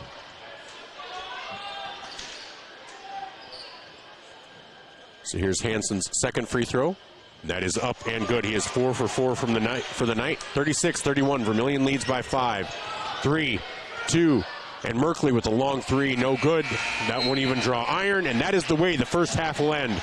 On the Midwest Ready Mix scoreboard, Vermillion 36, EPJ 31. We'll be back with the Carlson's Body Shop halftime show after these messages from our Vermillion sportscasters. In a situation like this, the first thing you do, of course, is make sure everybody's okay. And then you're thinking, you better call your insurance person. No, just call Justin. At Vermillion Auto Works, you see Justin handles all the insurance claims and gives free quotes. Not everybody does the free quote thing anymore, you know. So call Justin at Vermillion Auto Works. He'll take care of the situation. Carrying WeatherTech, Rough Country, and Tuxedo. Vermillion Auto Works. If you're looking for the perfect fit, Vermillion Vision Care Associates fits like the right pair of glasses. Vision Care Associates has its roots in family eye care, and the doctors are well known for being primary eye care providers. With the ability to treat and diagnose a variety of settings, Vermillion Vision Care Associates is the right fit for you. Plus, they can fit you into a new pair of glasses, sunglasses, or contacts that feel just right. With continuing education, see the best doctors at Vermillion Vision Care Associates. Federal Credit Union, we believe in giving back to the community that supports us. That's why our employees make it a priority to volunteer their time and talents to make a difference. Whether it's improving local causes, fighting hunger, or supporting our local zoo, our team is dedicated to making a positive impact in the lives of those around us. We're more than just a financial institution. We're a part of the community, working together to make it a better place for everyone. Your community, your credit union. Voyage Federal Credit Union. Your invitation to thrive in Yankton, South Dakota. Nestled on the bluffs of the Missouri River, plenty of outdoor adventures are waiting. Whether you work remote or in a traditional office, we have a spot for you. Quality health care, diverse manufacturing, progressive school system, Mount Marty University, and so much more. Explore with family and friends. Let's thrive together.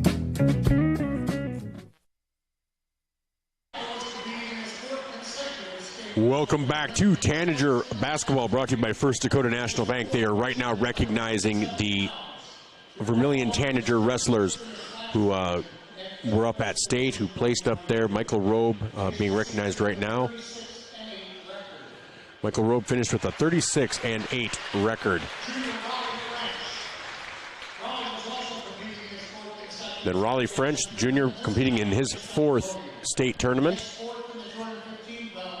Placed 4th in the 215-pound weight class. So congratulations to all of the Tanager wrestlers for their great effort and their great contributions. And wrestling is not an easy sport, so you have to give credit where credit is due. And they do a wonderful job.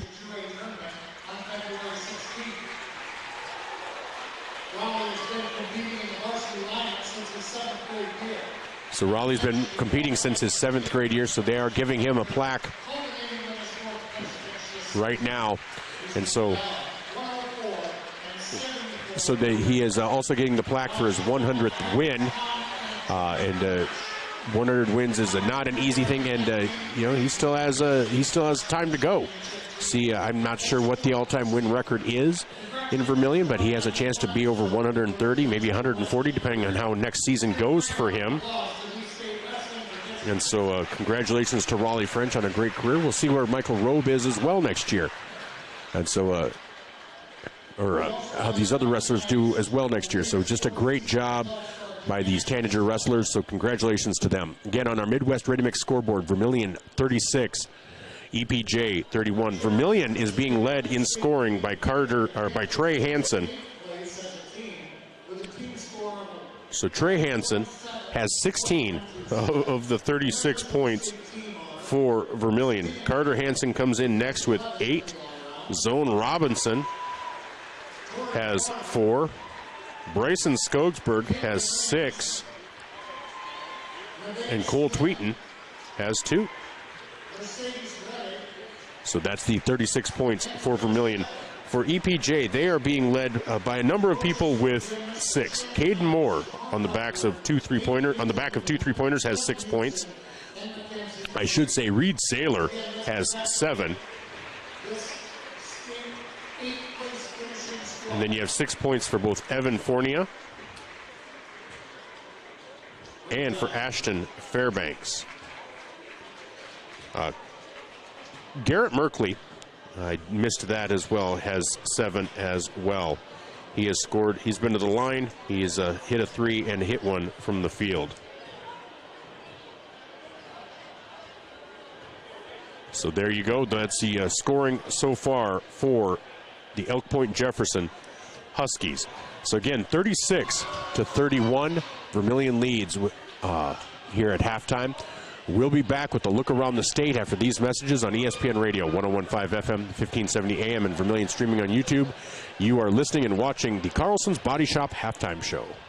If you want somebody to come into your home and fix everything right the first time, look professional, act professional, treat you with respect, you got to call Kaylin's. When they come in, I feel that they want to be there. I feel that they want to help me. You know, they put on the little booties over their shoes. They had canvas from the garage door all the way down to walk on. They left the furnace room in the basement probably cleaner than it was when they came in. They just do customer service very well. I would recommend Kaylin's to anyone. Game without a crowd is just a scrimmage. A performance without an audience is just a rehearsal. Without your presence, high school sports and the performing arts aren't possible. Ensure that these essential extracurricular activities continue to enrich the lives of students in South Dakota. Purchase a ticket to your local high school's game or performance. This message presented by the SDHSAA.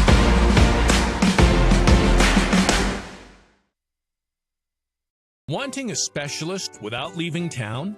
We've got you covered. Our clinic offers specialists for the health and wellness of your family, from pediatricians to OBGYNs, plus primary care. You can find it all at Vermillion Medical Clinic. So much care, so close to home.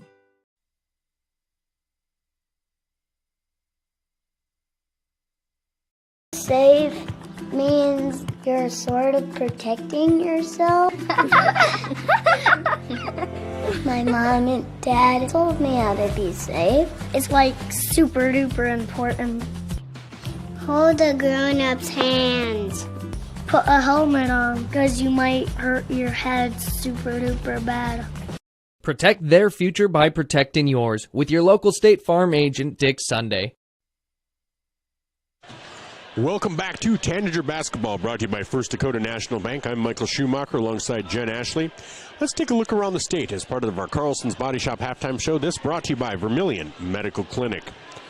So in boys Class A, right now, Mobridge Pollock defeated Dupree 62-45. Millbank defeated Sisseton 57-32.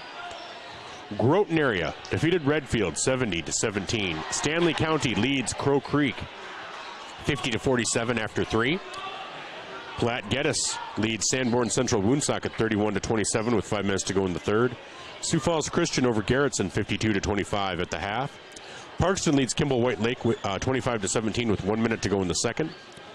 Hamlin over Florence Henry 38-21 at the half. Lennox leads Beersford 26-17 at the half. Flandreau leads Esteline Hendricks 26-22 at half. Custer over Hill City 35-30 at the half. Baltic over McCook Central Montrose 32-23 at the half, as well as Del Rapids over Tri-Valley 36-23. Sioux Valley leads Dual 32-19. Dakota Valley over Parker 48-28.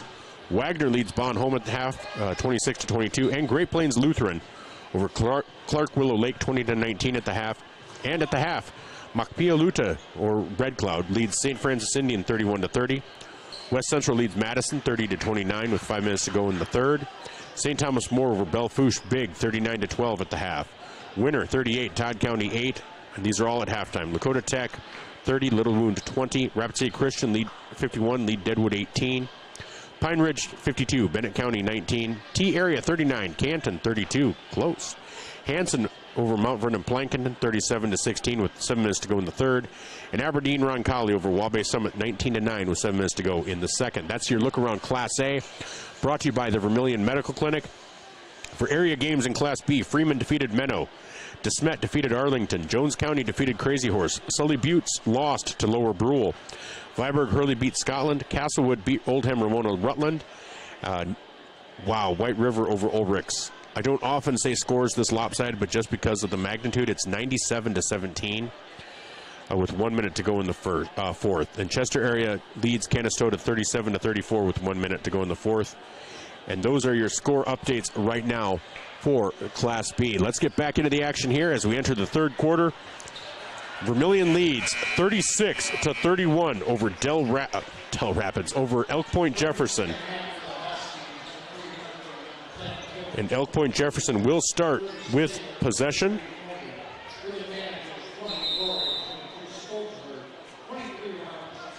So Vermillion starts with their same starting five, as does EPJ. That ball is knocked out of bounds by Connor Rohrig. So it's Garrett Merkley, Carson Timmons, Caden Moore, Reed Saylor, and Evan Fournier for Elk Point-Jefferson.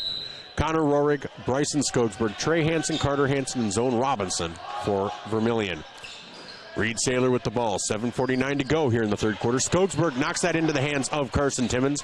Fournier down low, has it knocked away and into the hands of Zone Robinson. Zone Robinson brings the ball up, gets it over to Skogsberg. Skogsberg drives in, and he is fouled on the shot. Unable to finish, but is fouled on the shot. That foul is on Merkley. That is Merkley's first personal, first team foul. So Skogsberg to the line to shoot two. Again, Skogsberg on the season shooting 74% coming into this game. First free throw is off the back iron. He is 1 for 3 so far tonight.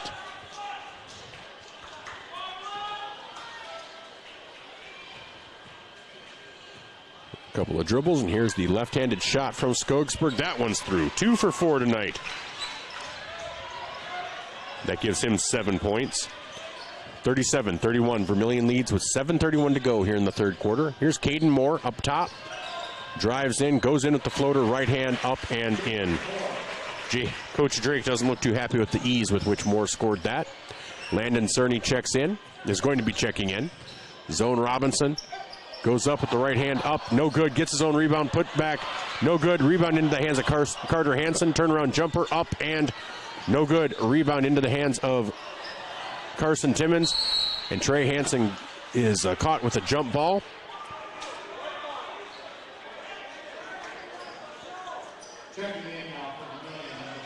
So checking in for Rohrig is Landon Cerny.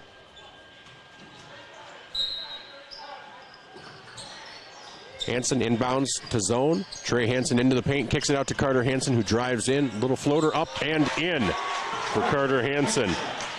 That gives Carter 10 points. Both Hansens in double digits tonight. Here's Merkley at the top of the key. Gets it off to Saylor. Saylor down to Fournier. Fournier out to Caden Moore. No good. Rebound, Zone Robinson. Zone drives in, kicks it out to Carter Hansen. Hansen thought about the three.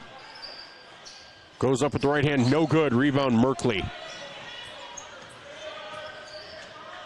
39-33, Vermillion leads.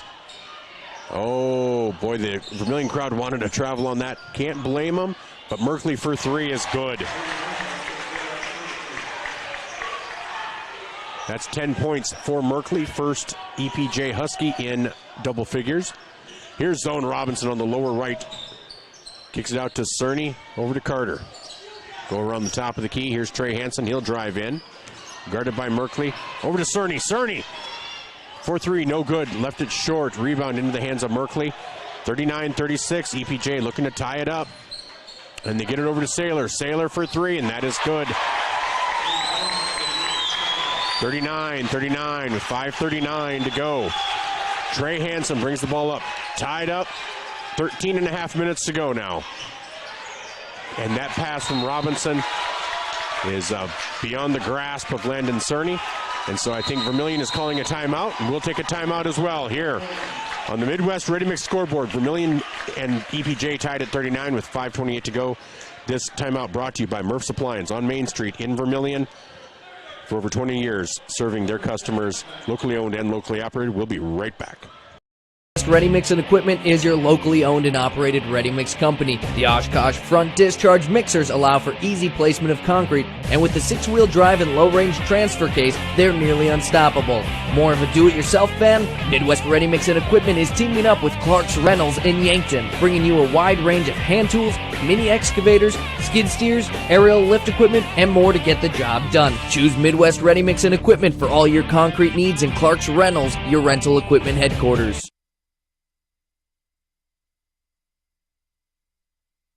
Welcome back to Tanager Basketball. I'm Michael Schumacher alongside Jennifer Ashley. 5:28 to go on the Midwest Red Mix scoreboard. We're all tied up at 39. Vermillion's shooting 50% from the field, EPJ 47%. But EPJ is shooting 50% from three-point land, while Vermillion is shooting 12. 5:22 to go. That timeout was brought to you by Murph's Appliance on Main Street in Vermillion. That pass knocked away by Trey Hansen, but back into the hands of Timmons. Now they get it over to Merkley. Merkley guarded out there by Zone Robinson. That pass to Saylor, almost stolen by Hansen. And there's Caden Moore. Long three-point attempt, no good. Rebound by Trey.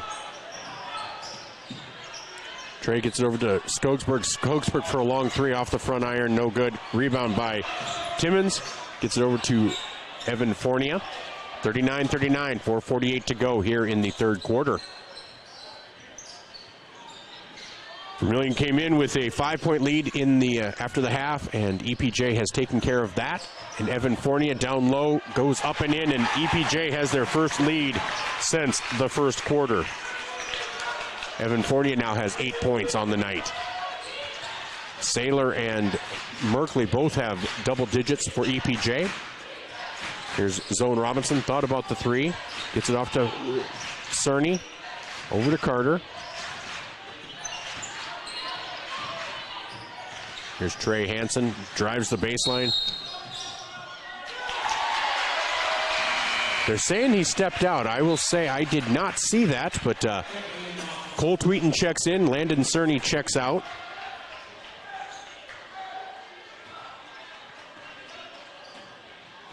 So 4:06 to go, about halfway through this third quarter. EPJ has erased that 5-point deficit and extended it to 2. So 41-39, EPJ leads Vermillion. Evan Fournier gets the ball off to Moore. Moore out to Saylor with that short jumper, up and in.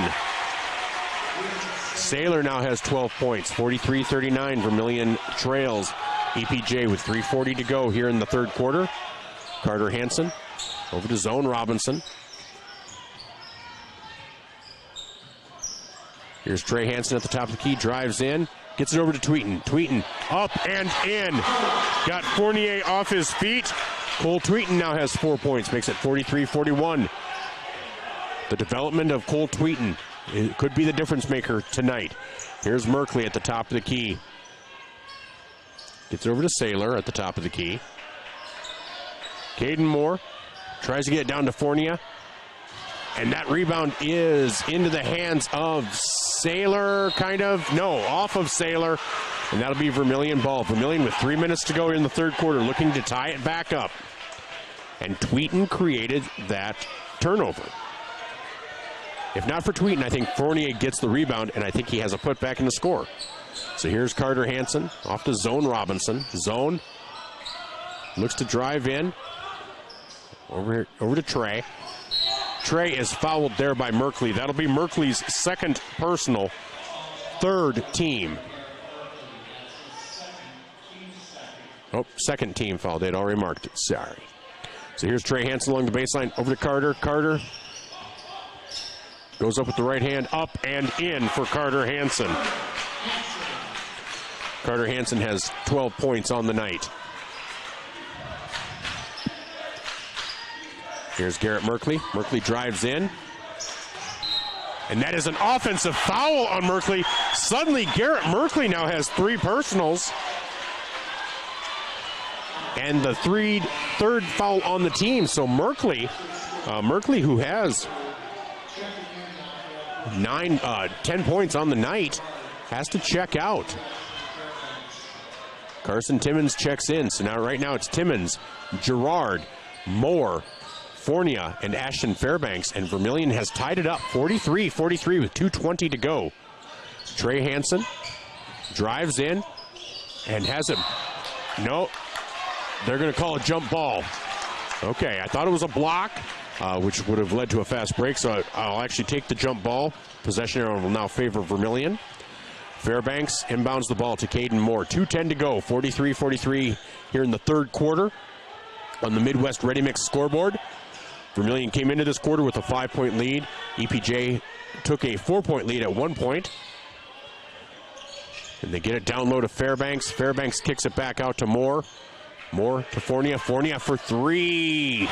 Wow. Evan Fournier now has 11 points. EPJ back with a 3-point lead. Minute 43 to go. Here's Cole Tweeten. Gets it out to Trey.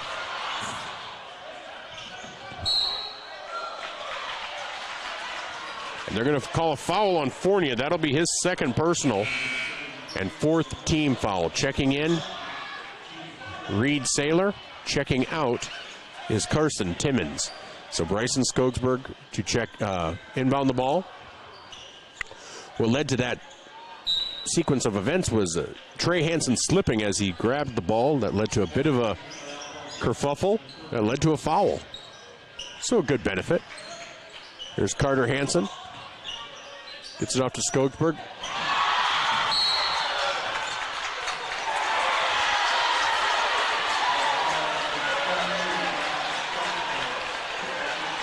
They called a foul on Bryson Skogsberg, and he fell down, and the player fell over him. I don't know. That one's a tough one to call, but that is Bryson's fourth personal. So Connor Rohrig checks in. 46-43, EPJ leads with a minute 15 to go. Here's Ashton Fairbanks over to Fournier. Fournier drives in. That pass is knocked away by zone for a moment. Here's Saylor with a short jumper. Up, no good. Rebound into the hands of Caden Moore. Minute 1 to go. They get it down low. And here is Ashton Fairbanks for a long baseline jumper. Fairbanks has 8 points. 48-43, this is EPJ's biggest lead since the first quarter actually. Zone Robinson for three, no good. Rebound into the hands of Evan Fournier, who throws it away into the hands of Trey Hansen. Up and good for Trey. Makes it 48-45, 28 seconds to go.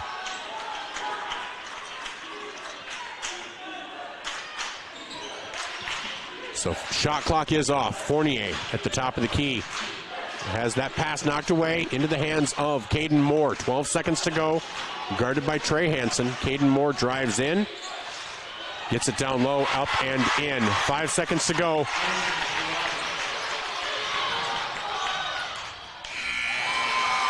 And that was Grayson Gerard that hit that one for EPJ. So a 10-point swing in that quarter. We'll take a quick timeout here on the Midwest Ready Mix scoreboard. Vermillion trails 50-45. We'll be back with the fourth quarter Vermillion season on the line on ESPN Radio 101.5 FM, 1570 AM, and Vermillion streaming on YouTube. Blaine Olson, owner of Blaine's Body Shop in Vermillion. I grew up here, graduated here, and now have a business here. I'm proud to serve the community that has helped me live this dream. I have top-notch equipment, the latest in training, along with the worth ethic and the desire to serve you. Should you need repairs in the future, please remember Blaine's Body Shop across from Polaris on the Highway 50 bypass in Vermillion. Blaine's Body Shop.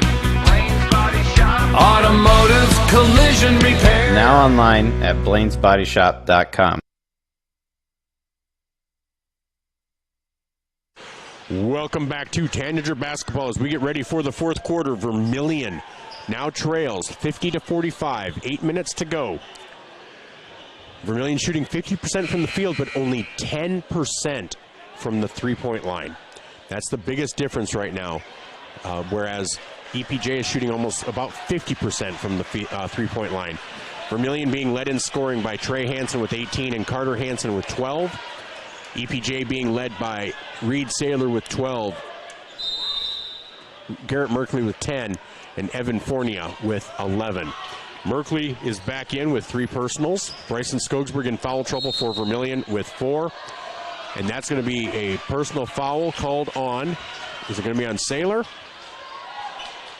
Yes, that's going to be on Reed Saylor. That'll be his third personal. First team of the quarter. It was on the shot, though, so clock is stopped.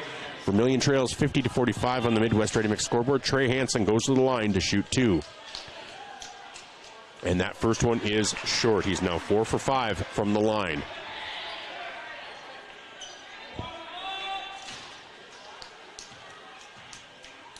Second free throw is up and good for Trey. He now has 19 points on the night. Vermillion now trails by 4, 50-46. Saylor with the ball, brings it up, gets it into Fournier. And that's going to be a foul on Cole Tweeten. Just a little aggressive. I think there might have been a little acting too. Evan Fournier is a big guy, and that was not enough. But you know what? You do what you have to. So that's Cole's third personal. Here's Merkley, and they're going to call a foul now on Connor Rohrig. That is Rohrig's third personal. So it does seem like the officials might be tightening up a little bit. That was maybe a little tighter call down here on EPJ. These have been 2 tighter calls on Vermillion.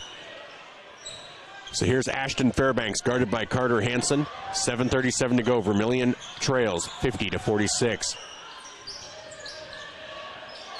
Fairbanks gets the ball into Garrett Merkley. Merkley tries to get it down low back to Fairbanks, who is under the basket. Too high. That turnover will send the ball back to Vermillion with 7:25 to go. Vermillion trails 50-46. On the Midwest Ready Mix scoreboard, Carter Hansen with the ball, guarded by Fairbanks. Here's Trey, guarded by Grayson Gerard.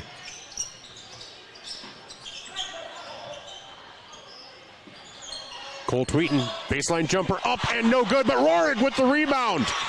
Gets it into a cutting Zone Robinson, who hasn't knocked away. Garrett Merkley gets it down low to Grayson Gerard. Gerard now has 4 points. Gets that lead back up to 6, 52-46 for EPJ.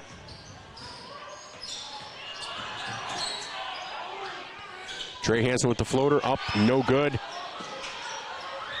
Trey saves his own rebound. Carter Hansen drives in, goes up with the right hand. No good. Tweeten knocks it out. And here's Evan Fournier. And that ball is going to be out of bounds, or are they going to call a foul on Fournier?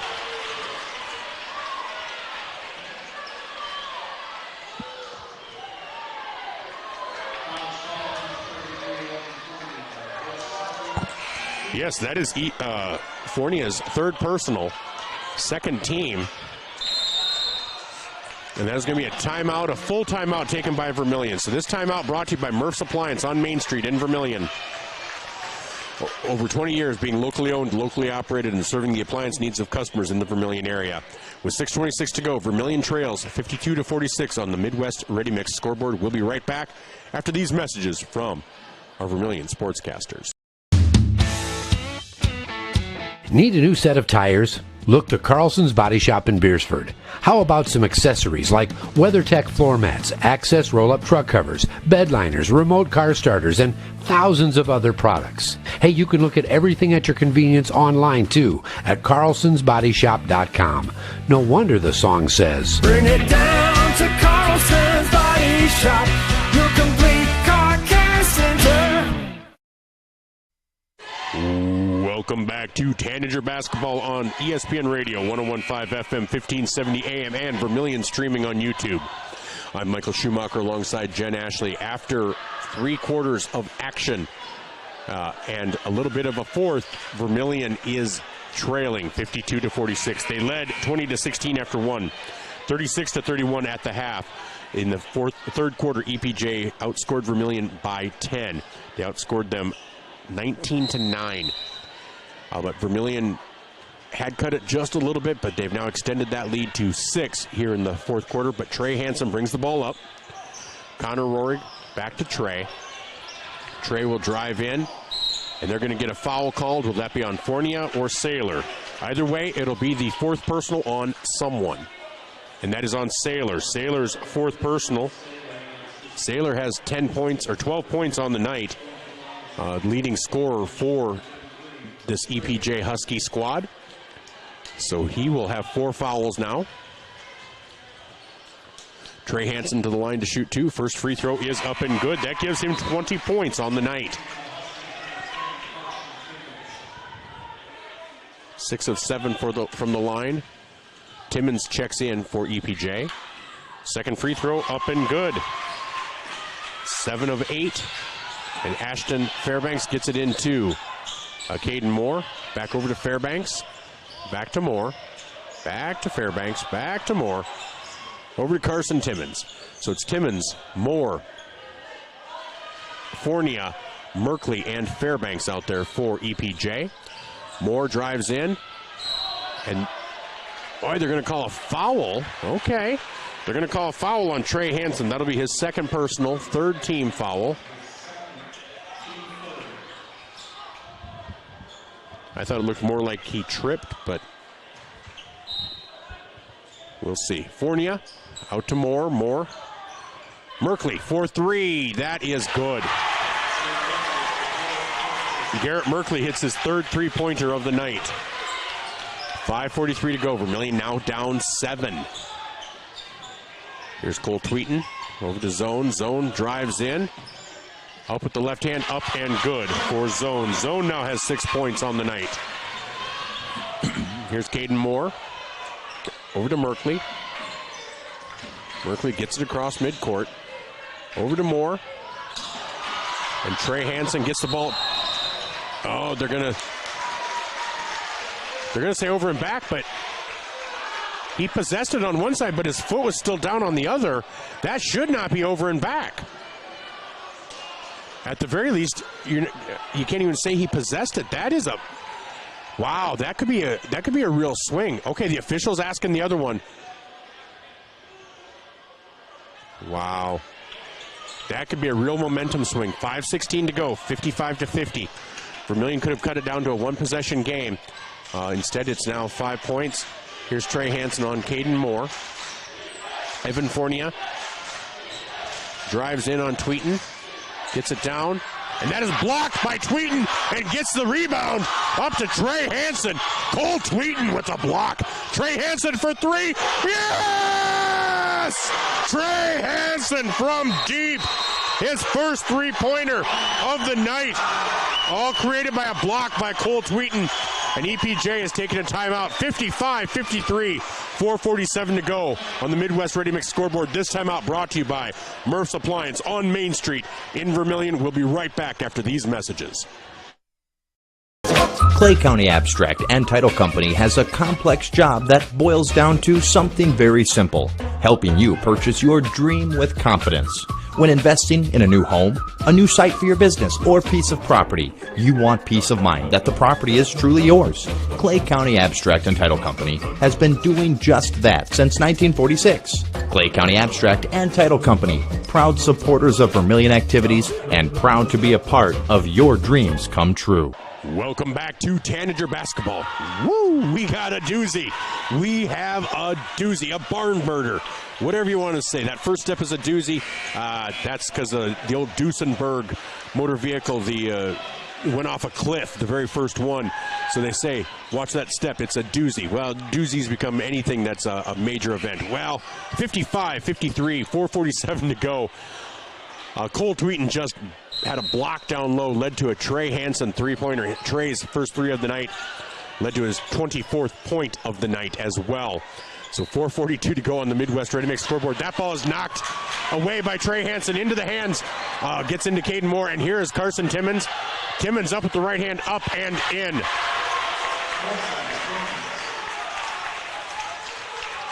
So back to a 4-point lead, 4:25 to go. Zone Robinson over to Trey. Trey thought about the three, kicks it back out.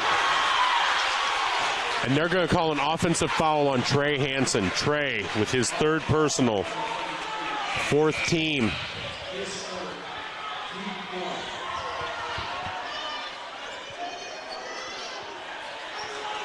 Wow, a couple of really big calls that, really could have either been non-calls or gone the other way. That over and back where Trey still had it seemed like he had his foot on the other side. And that that offensive foul, I'm not quite sure on. But 4 minutes to go, 57-53. Tweeten with another massive block. It's out of bounds, off of Cole. Cole's starting to exert himself a little bit. The official actually had to talk to him just a little bit for the exuberance. Halfway through this fourth quarter, Zone Robinson out there on Merkley. Merkley with three personals. Evan Fournier, and that is going to be a foul on Tweeten. And that'll be Tweeten's fourth personal. Fournier will go to the line to shoot two.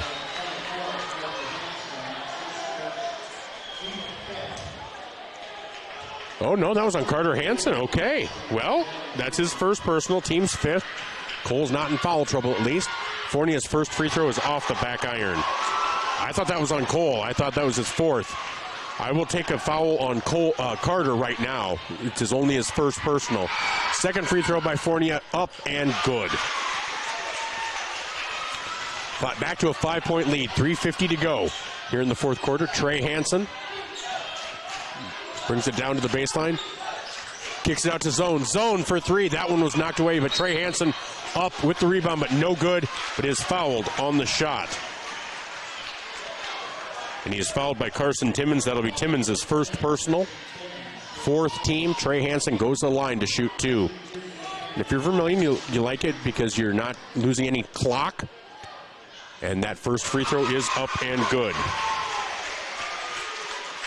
8 of 9 from the line for Trey. 58-54 on the Midwest Red Mix scoreboard. 3:38 to go here in the fourth quarter. Second free throw for Trey is up and good.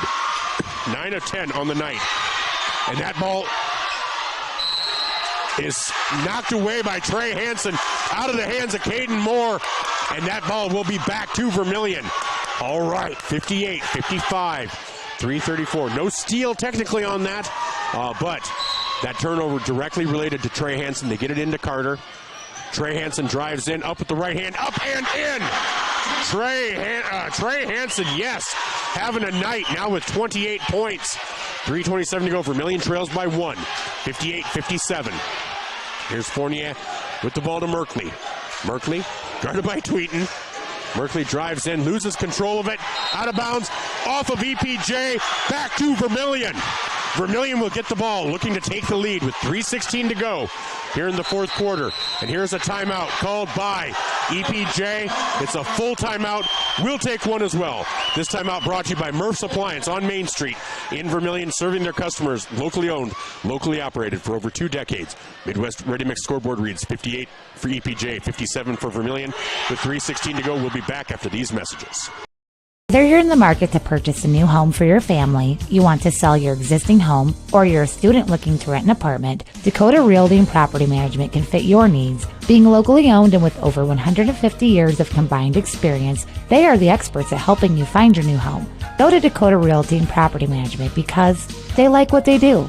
Dakota Realty is a proud supporter of Vermillion Athletics. Dakota Realty and Property Management, located at 125 East Cherry Street, Vermillion. Welcome back to Tanager Basketball. Buckle up. It's going to be in a wild 3 minutes and 16 seconds. Right now, EPJ leads Vermillion 58-57. They came into this quarter with a 5-point lead over Vermillion, had extended it as much as 6, but Vermillion has clawed back a number of times. So right now, for Vermillion on the court, you have Zone Robinson, Carter Hansen, Bryson Skogsberg, Cole Tweeten, and Trey Hansen. Bryson Skogsberg has 4 personals. Cole Tweeten has 3.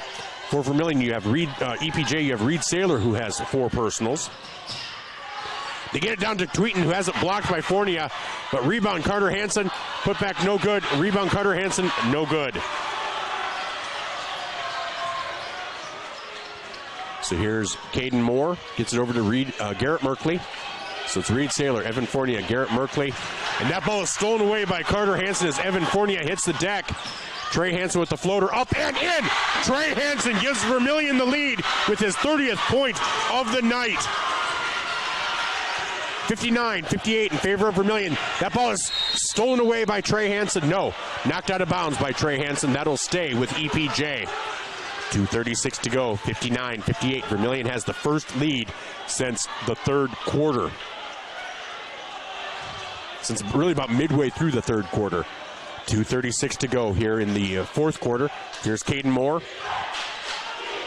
Guarded outside by Trey Hansen. He'll drive in on the baseline. Out to Carson Timmons, or is that? No, that's Reed Saylor. Saylor for 3. Gives EPJ the 2-point lead. 61-59, 2:21 to go. Trey Hansen. Reed Saylor is the leading scorer for EPJ at 15. Gets it off to Cole Tweeten. Tweeten up, no good. Rebound Trey Hansen. Trey Hansen, no foul called. Here's Garrett Merkley, gets it ahead to Saylor. Saylor gets it out to Caden Moore, back out to Saylor. Saylor with the short jumper, up, no good. Rebound, Carter Hansen. Carter looks at numbers and it loses control of it, slips on the court. That's like the third time we've seen somebody slip tonight. That ball stolen away by Trey Hansen into the hands of Zone Robinson.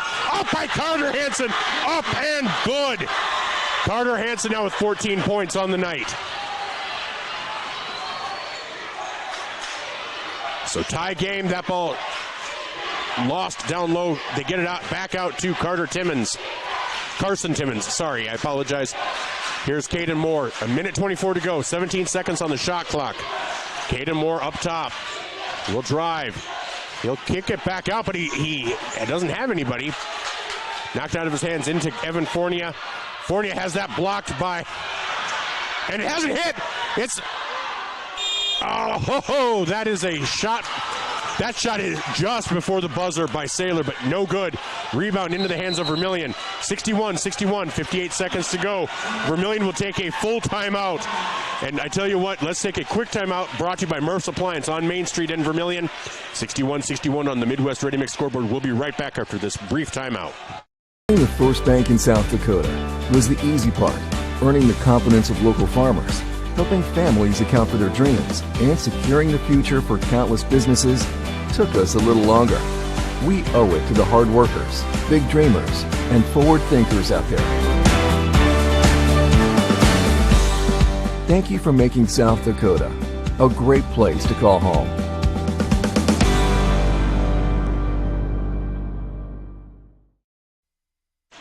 Welcome back to Tanager Basketball, brought to you by First Dakota National Bank. I'm Michael Schumacher alongside Jen Ashley, where Vermillion and EPJ are tied at 61 with 58 seconds to go.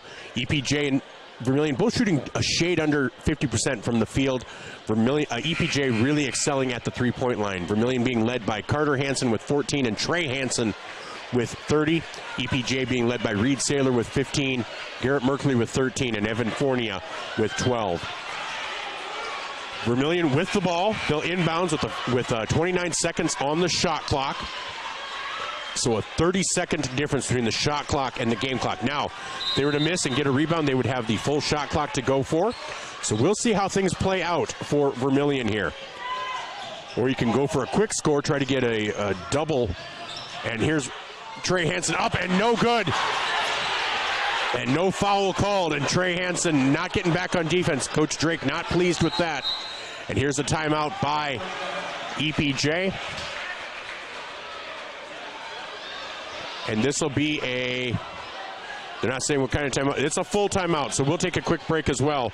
Brought to you by Murph's Appliance on Main Street in Vermillion. For over 20 years serving their customers. Midwest Ready Mix scoreboard shows 61-61, 41.7 seconds to go. We'll take one commercial break real quick. Digital Solutions started small, but now we're growing as FDS provides live streaming coverage for over 20 schools across 3 different states on our Fuller Digital Solutions YouTube channel. Subscribe to get notified when we go live for your school events. Big events are captured live, and your business can get noticed with advertising during our live streams. Local talent and camera operators are encouraged to contact us too for future employment. No experience necessary. We will train. For information about advertising or working with Fuller Digital Solutions, email us and follow us on Facebook. Welcome back to the Birdcage in Vermillion. This place is rocking. 61-61 on the Midwest Ready Mix scoreboard. That timeout brought to you by Murph's Appliance on Main Street in Vermillion. I'm Michael Schumacher alongside Jen Ashley. 41.7 seconds remaining on the Midwest Ready Mix scoreboard. EPJ coming out of a timeout. Vermillion took over with about 59 seconds to go. Trey Hansen missed a layup from the baseline. Rebound went to EPJ. EPJ brought it up and called timeout. They will have 29 seconds again on their shot clock as well. So a 12-second difference. So they do get the ball into Caden Moore.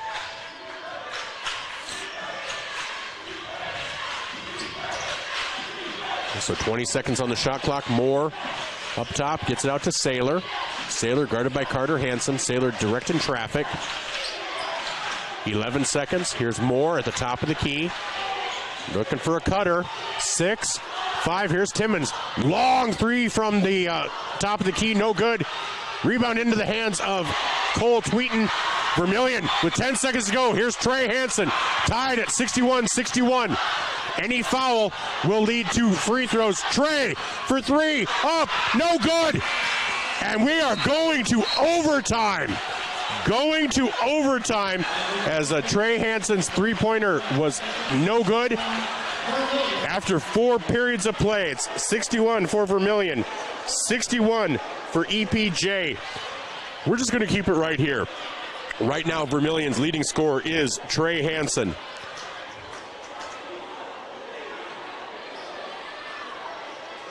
With 30 points, Carter Hansen with 14, followed by Bryson Skogsberg with 7, Zone Robinson with 6, and Cole Tweeten with 4. EPJ being led by Reed Saylor with 15, Garrett Merkley with 13, and Evan Fournier with 12. 4 minutes between now and the possible end of the season for one of these teams, or do we go to overtime again? Coach Drake telling his team, we need to take smart shots, play good defense, not allow second chances. Right now, for foul trouble, you have for Vermillion, Bryson Skogsberg with 4, and then 3 for Connor Rohrig, 3 for Trey Hansen, and 3 for Cole Tweeten. For EPJ, Reed Saylor has 4, and Garrett Merkley and Evan Fournier both have 3. So some significant players with a decent amount of foul trouble. Both Saylor, who's the leading scorer for EPJ, and Skogsberg, who is a starter for Vermillion with 4 fouls. We jump again. This time it's Cole Tweeten jumping against Evan Fournier. Cole Tweeten has made his presence known. And so here we go. And that goes into the hands of Caden Moore of EPJ. Into the hands of Carson Timmons. Timmons goes up with the left hand, up and good. Timmons with his second basket. 3:48 to go. 63-61. EPJ. Carter Hansen drives, gives it over to Skogsberg. Back to Zone. Zone guarded by Timmons. Zone, the short jumper, up and in for Zone Robinson. His 8th points of the night. Garrett Merkley with the score tied, 63-63. He'll drive, kick it out to Moore. Moore thought about the 3, doesn't go with it, up with the right hand, no good. Fournier with the rebound, out to Timmons. And here's Reed Saylor up with the right hand, up, no good. That rebound into the hands of Carter Hansen. Vermillion looking at a chance to take the lead. Here's Zone Robinson on the left-hand side. 3 minutes to go in this overtime period. Zone Robinson guarded by Timmons. Zone will drive in. Short jumper up, no good. Rebound into the hands of Saylor. 2:54 to go. We're all tied at 63. Here's Garrett Merkley guarded by Zone Robinson.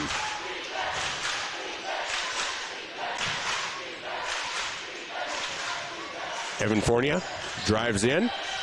And no travel called, but he does not make the shot. Bryson Skogsberg with the rebound. It did look like he had a bit of a moving of the pivot foot, but no call. 2:28 to go, tied at 63. EPJ has shown themselves well tonight. Trey Hansen goes up, lays it in. Vermillion has the lead. And that is 32 points for Trey Hansen. 65-63 on the Midwest Ready Mix scoreboard. 2:14 to go. They get it down low to Fournier. Fournier is fouled by Cole Tweeten. That'll be Tweeten's 4th personal. But might not be the worst foul in the world, as Fournier will have to go to the line to shoot 2. And I'm not sure what Fournier's stats are. He's 1 for 2 on the night from the free throw line.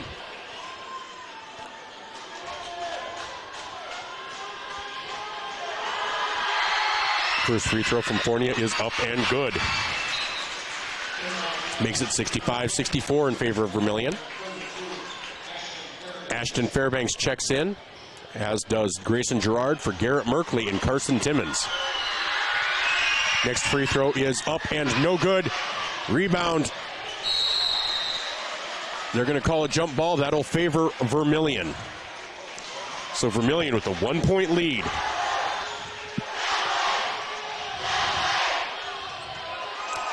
Vermillion with a 1-point lead. 2:05 to go.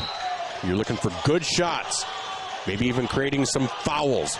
Now that you have Saylor out there? Is Saylor out there? Try to get maybe a 5th foul on him, as he's been the bane of your existence tonight.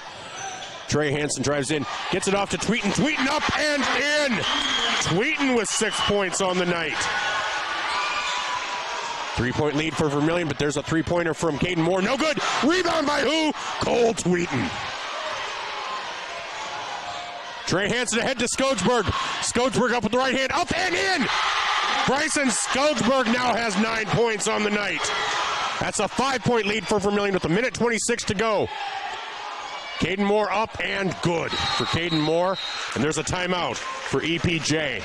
And that is a full timeout, so we'll take a quick timeout brought to you by Murph's Appliance on Main Street in Vermillion. 1:20 to go. Vermillion leads 69-66. We'll be back after this message from our Vermillion sportscasters.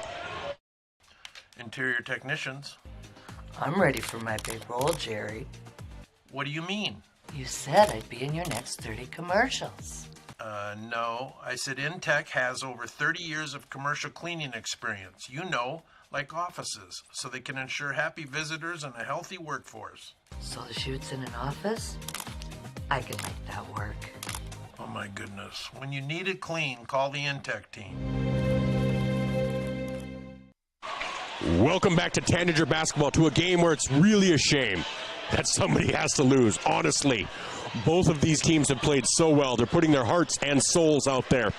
1:20 to go on the Midwest Ready Mix scoreboard. Vermillion leads 69-66.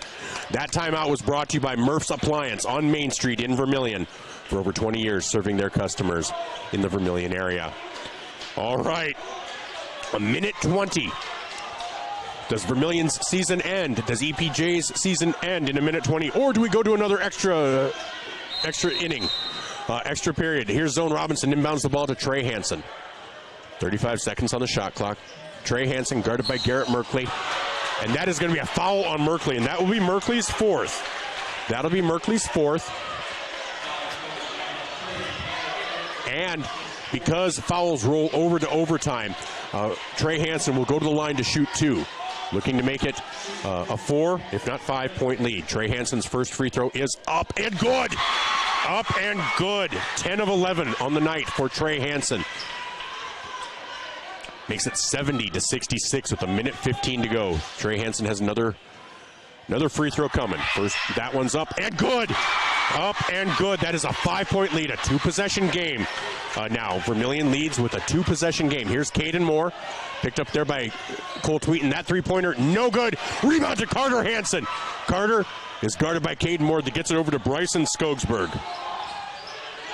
And they're just settling down. Under a minute to go. Skogsberg with the ball in the hands of Trey Hansen. 24 seconds on the shot clock. Trey gets it over to Carter. Carter has it stolen away. Oh no, but they steal it back. Trey Hansen takes it back. Fresh 35. And that's going to be a timeout by Vermillion. All right, we're just going to keep it here. There's a fresh 35, so now it's 33 seconds on the shot clock. 39 seconds on the game clock. So obviously, Crofton math tells me that's 6.4 second difference between the shot clock and the game clock. Vermillion leads by 5. That's a 2-possession lead if you count a three-pointer and a 2-pointer. Vermillion is being led by Trey Hansen with 34 and Carter Hansen with 14. Cole Tweeten might be the story of the game, though, as much as Trey Hansen. Carter Hansen has essentially neutralized Evan Fournier. He has not been able to do a ton down low, which has always been the bane of Vermillion's existence as a quality big man. And so Cole Tweeten, his development has led to this night. So again, let's just reset. 39.4 seconds. Vermillion leads 71-66. Now, they don't have it up there, but I believe the possession aerial favors EPJ. So that is some.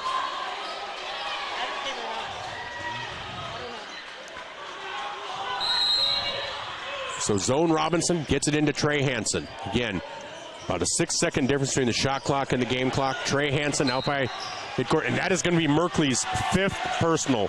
Merkley will foul out the senior. The 6-foot senior will foul out with 13 points on the night. He's getting a hug from his coach, TJ Otkin. This could be the last time Garrett Merkley sees the basketball court. I'm not sure of his college plans, but Trey Hansen, first free throw up and good. And that's what I said. That's the most poignant part of this part of a season, because people's high school basketball careers come to an end. Some of their basketball careers come to an end, and you can see it in Garrett Merkley over there hugging teammates, emotional. And that second free throw by Trey Hansen is up and good. 7-point lead. It's a 3-possession game. As they get it down low to Fournier. Fournier up with the left hand, no good. And that rebound is by Ashton Fairbanks, but no on the shot. He was fouled. He will go to the line to shoot 2. That is on Cole Tweeten, and that is Tweeten's 5th. So Cole Tweeten, the senior, will check out. Will foul out. So Cole Tweeten fouls out with 6 points, a number of rebounds, a lot of just great defensive play. Like Coach Drake said last time, things have started clicking for Cole Tweeten, and you can tell out there. So Connor Rohrig checks in. Fairbanks' first free throw is up and good. That gives him 9 points on the night, or 8 points on the night.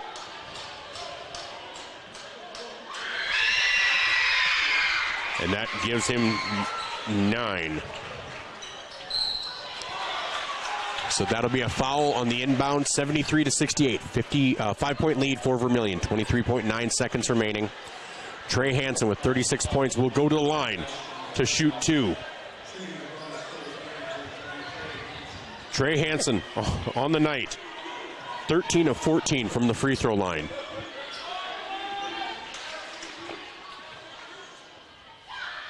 First free throw is up and good.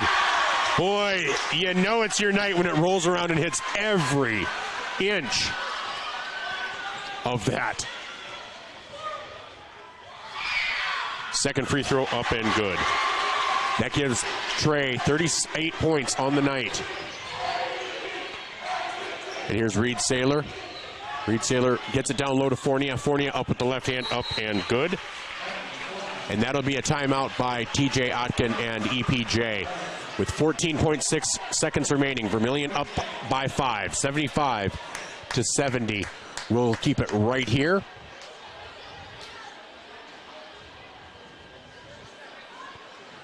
I was just wondering what the most points scored in a game was for a team. And I mean, I see for the team, I don't see an individual record, though. I was hoping to maybe see that, because 38 is quite a bit, you know. That's going to be a all-time leading point for a few schools. But we'll see. Right now, 15.4 seconds. We are in a Murph's Appliance timeout. Murph's Appliance on Main Street in Vermillion, brought to you by, for over 20 years, locally owned and operated, bringing you all of your appliance needs. All right, the Midwest Ready Mix scoreboard says 75-70. Vermillion leads, 15.4 seconds to go. All right, your goal is to try to get it into the hands of Trey Hansen, I think. And Trey with the ball. Oh, and they knock each other over, and Trey Hansen has the ball, and he's going to be fouled as Carson Timmons, another senior. It looks like he is injured. He's grabbing it. I don't know if it's an ankle or his shin. And that'll be Reed Saylor, the senior's 5th personal foul. He will also foul out. So with 10 seconds remaining, Trey Hansen will go to the line to shoot 2, but they are tending to Carson Timmons down there. Grayson Gerard will check in, as Carson Timmons will check out. Not the way, if this is a loss for EPJ, not the way you want your high school career to end. Walking off the court injured or fouling out, you just hate that.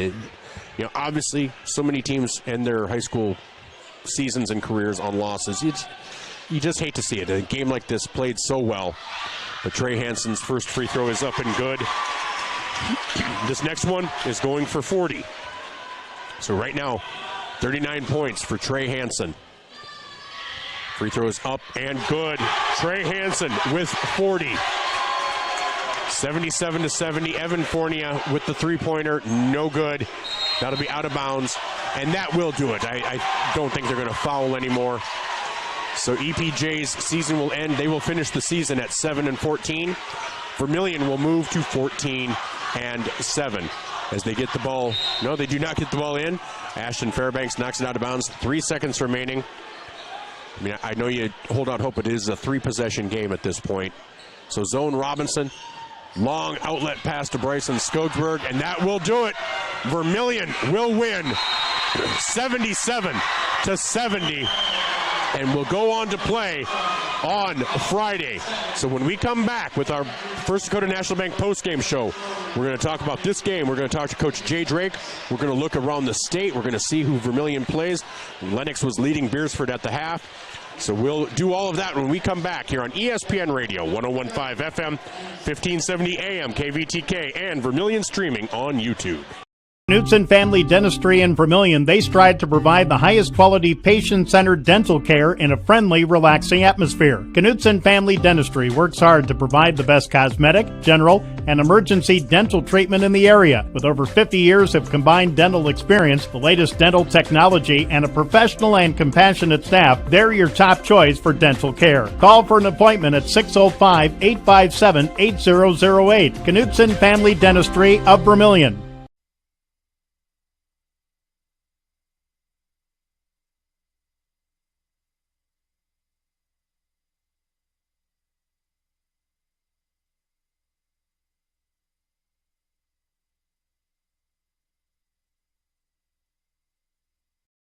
The wait when your furnace and AC needs repair by joining Larry's Heating and Cooling, Comfort Care, and Elite Care Club. Larry's Comfort Care Club features seasonal maintenance discounts on service and no overtime charges. Larry's Elite Club includes seasonal maintenance, free parts, free labor, free service calls, and both mean you are in front of the line for service. Call Larry's Heating and Cooling and sign up for the Comfort Care or Elite Care Club. Larry's Heating and Cooling, Yankton and Vermillion. The wait when your furnace and AC needs repair by joining Larry's Heating and Cooling, Comfort Care, and Elite Care Club. Larry's Comfort Care Club features seasonal maintenance discounts on service and no overtime charges. Larry's Elite Club includes seasonal maintenance, free parts, free labor, free service calls, and both mean you are in front of the line for service. Call Larry's Heating and Cooling and sign up for the Comfort Care or Elite Care Club. Larry's Heating and Cooling, Yankton and Vermillion. You are self-motivated, accountable, and eager to learn new skills. We'd love to talk to you about a rock star career. Masaba in Vermillion is hiring full and part-time manufacturing positions for the rock industry. Masaba provides comprehensive training in a clean, safe, and state-of-the-art facility. Masaba offers competitive wages, a fun and interesting work environment and culture. Join our team of rock stars. Visit masabainc.com to learn more. Welcome back to Tanager Basketball, and this is the First Dakota National Bank postgame show brought to you by, of course, First Dakota National Bank. I'm Michael Schumacher alongside Jen Ashley. I do see Mount Marty's coach out there, so maybe he was doing a little recruiting, a little scouting. Vermillion wins in overtime, 77-70. So after the first quarter, they led 20-16. At the half, they led 36-31. EPJ outscored them 19-9 in the third quarter to take a 5-point lead. They led 50-45 over Vermillion. Vermillion came back, tied it up 61-61 at the end of regulation. So in overtime, Vermillion was able to just extend that lead. Mentioned that foul trouble might play a factor. 3 players fouled out. Cole Tweeton for Vermillion, Garrett Merkley for EPJ, as well as Reed Saylor for EPJ. The story of the game, I think there's 2, but we're going to talk about it. Trey Hansen had 40 points for Vermillion. Carter Hansen had 14. Bryson Skogsberg, 9. Zone Robinson, 8. And Cole Tweeton with 6. For, just a second.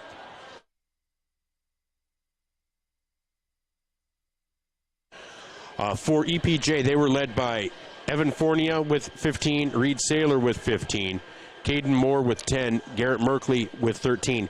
All 4 of those players are seniors. So this is their final game. Carson Timmons, also a senior, with 4 points. And then Ashton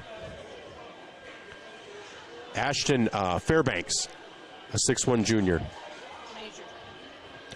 junior, also scored, having 9 points tonight. Just a great game. One of those you hate to see a loss. And this is what high school basketball or high school athletics is about. Because at some point you know it's coming to an end. And as Garrett Merkley walked off the court, you could tell. He pretty much knew, barring a miracle, that was the last time he was walking off the basketball court in a uniform, at least an EPJ uniform. I don't know what Garrett Merkley's college plans are. He's an athlete. You know, a lot of these kids played on that state championship football team. But then when Reed Saylor walked out, hugging his coach, hugging his teammates, that's when you know this is real. The emotions pure. Cole Tweeton walked off, fouling out. He at least had the knowledge that his team was winning and likely going to win. So Cole Tweeton has another game. Zone Robinson has another game. Connor Rohrig has another game. But how many more?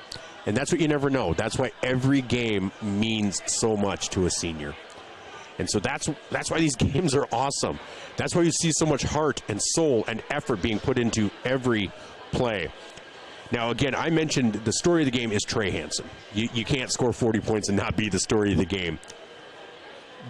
But I would be remiss if we did not talk about the effort of Cole Tweeton. And I'm going to mention it to Coach Drake because I'm sure he is unaware of the effect Cole Tweeton had on this game. So I need to make sure he knows. But there's a reason he started the overtime. There's a reason he jumped against Evan Fournier in the overtime because he knew the effect Cole Tweeton was having on Fournier. Fournier was having his way early on against this Tanager team, and Tweeton played a significant role in neutralizing him. Now, Reed Saylor and Garrett Merkley and Caden Moore all played a big role stepping up, making it a competitive game, taking it to overtime. But Evan Fournier started off hot and stayed hot until Cole Tweeton checked in. So Cole Tweeton, one of the best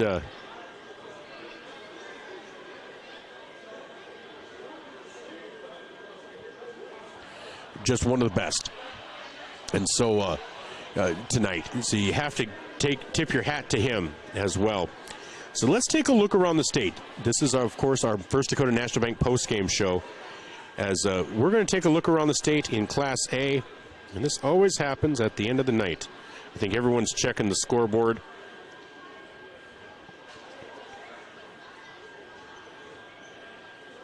Because we want to see how other people in the region did, especially that Lennox and Beersford game. And I can't get it to do anything because I'm not charging. I don't know why my phone does that, but Jen's been on it all night, so she knows how it's going. So Class A, first things we want to look at. Del Rapids beat Tri-Valley 65-45. Hamlin beat Florence Henry 79-36. Sioux Falls Christian beat Garrettson. Parkston beat Kimball White Lake. T-Area defeated Canton. Lennox defeated Beersford by 17. Pine Ridge defeated Bennett County. And here is Coach Jay Drake. So we're going to give him a moment here. Just a second. Gets his headset on. Coach, just the way you scripted it? Yeah, I mean, we knew it'd be a battle. I think that's what people don't understand sometimes. The longer I've coached, the older I get, and especially this area in the state. Anytime you see seeds, whether it's in a region game, SODAC 16 game, state tournament, I think fans, parents, they read too much into it. We knew this was going to, and especially in our region, and we were a prime example last year as the 7 seed beating the 2 seed Lennox. You're going to have to battle, and the first time we played them, there was so many things that you just couldn't count on. This, Fournier and Merkley fouled out last time we played them. We're in foul trouble all night long. You can't bank on that. We got a heck of a start last time, 25 first quarter points. I think we led by 11 after 1 last time. Can't bank on that. To our guys' credit, though, we just kept battling. That's all you can do. Keep battling. We didn't defend as well as you need to probably defend. We were decent offensively, though, obviously, and Trey was big. But I tell you what, Cole Tweeton was very, very big tonight as well. and when you have a game like this, it's across the board. You know, everyone's got to pitch in, kind of do their part. But those two guys, you know, they stepped up big time. And, you know, we had our chances. We got down 6, I think, at one point in the fourth quarter. You just got to keep trying to trust the process, grind out some stops here or there. You know, we had a couple opportunities in regulation. You know, Trey had a little, I think he gets 40 for us or whatever, but, you know, at about 45 seconds to go, he had a layup there on the baseline that then you're maybe one stop away from winning the thing. But it's one of those things we found a way, and if this is a regular season game, we probably have a lot more chatting to do tomorrow about some key things you try to learn from. But they've said it forever, right? NCAA tournament, postseason high school. This time of year, not that winning is everything in the world, but you got to find a way to survive and advance, and that's basically what we did tonight.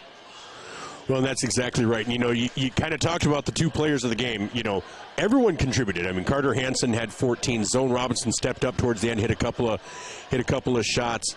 But yeah, Trey Hansen, 40 points. Really, a lot of effort out there. The defensively, turnovers turning into points for you guys. But he would never not be the story of the game. But I think a lot of people just watching might lose track of how much of an impact Cole Tweeten had. And this might be the most emotion I've seen from him out there as well.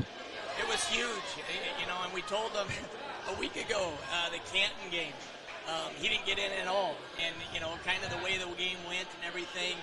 But, you know, I think I told you last Friday night against Parker, you can't do this, but it would be really nice if that kid was a junior. You know, he just needs game experience, and yet the situation we're in this year, all that, but he's been showing signs in practice and his, you know, his spot minutes throughout the year. And then when you start getting into this kind of matchup tonight, we were in foul trouble. Bryson gets a few fouls, picks up his third. Got to have guys, and he did a heck of a job on the defensive end. Just his presence inside, his length, being able to guard Cornea, protecting the paint, protecting the basket some, and you got some things done on the offensive end, you know, and even his, you know, I forget the situation. I think it might have been tied, maybe even us up 2, but he had a little 15-footer on the baseline that went halfway down. You know, he stepped up, shot it with confidence, and it would have been huge at the time. I remember thinking, heck, if that goes down, I think it might have pushed it to a 4-point game, and you start to you can dictate some things there. But he played with confidence, he played with emotion, and if there was ever a night we needed all that, it was tonight, and we got it, and just a good effort. And like I said, postseason basketball, survive and advance. We knew it wouldn't be easy.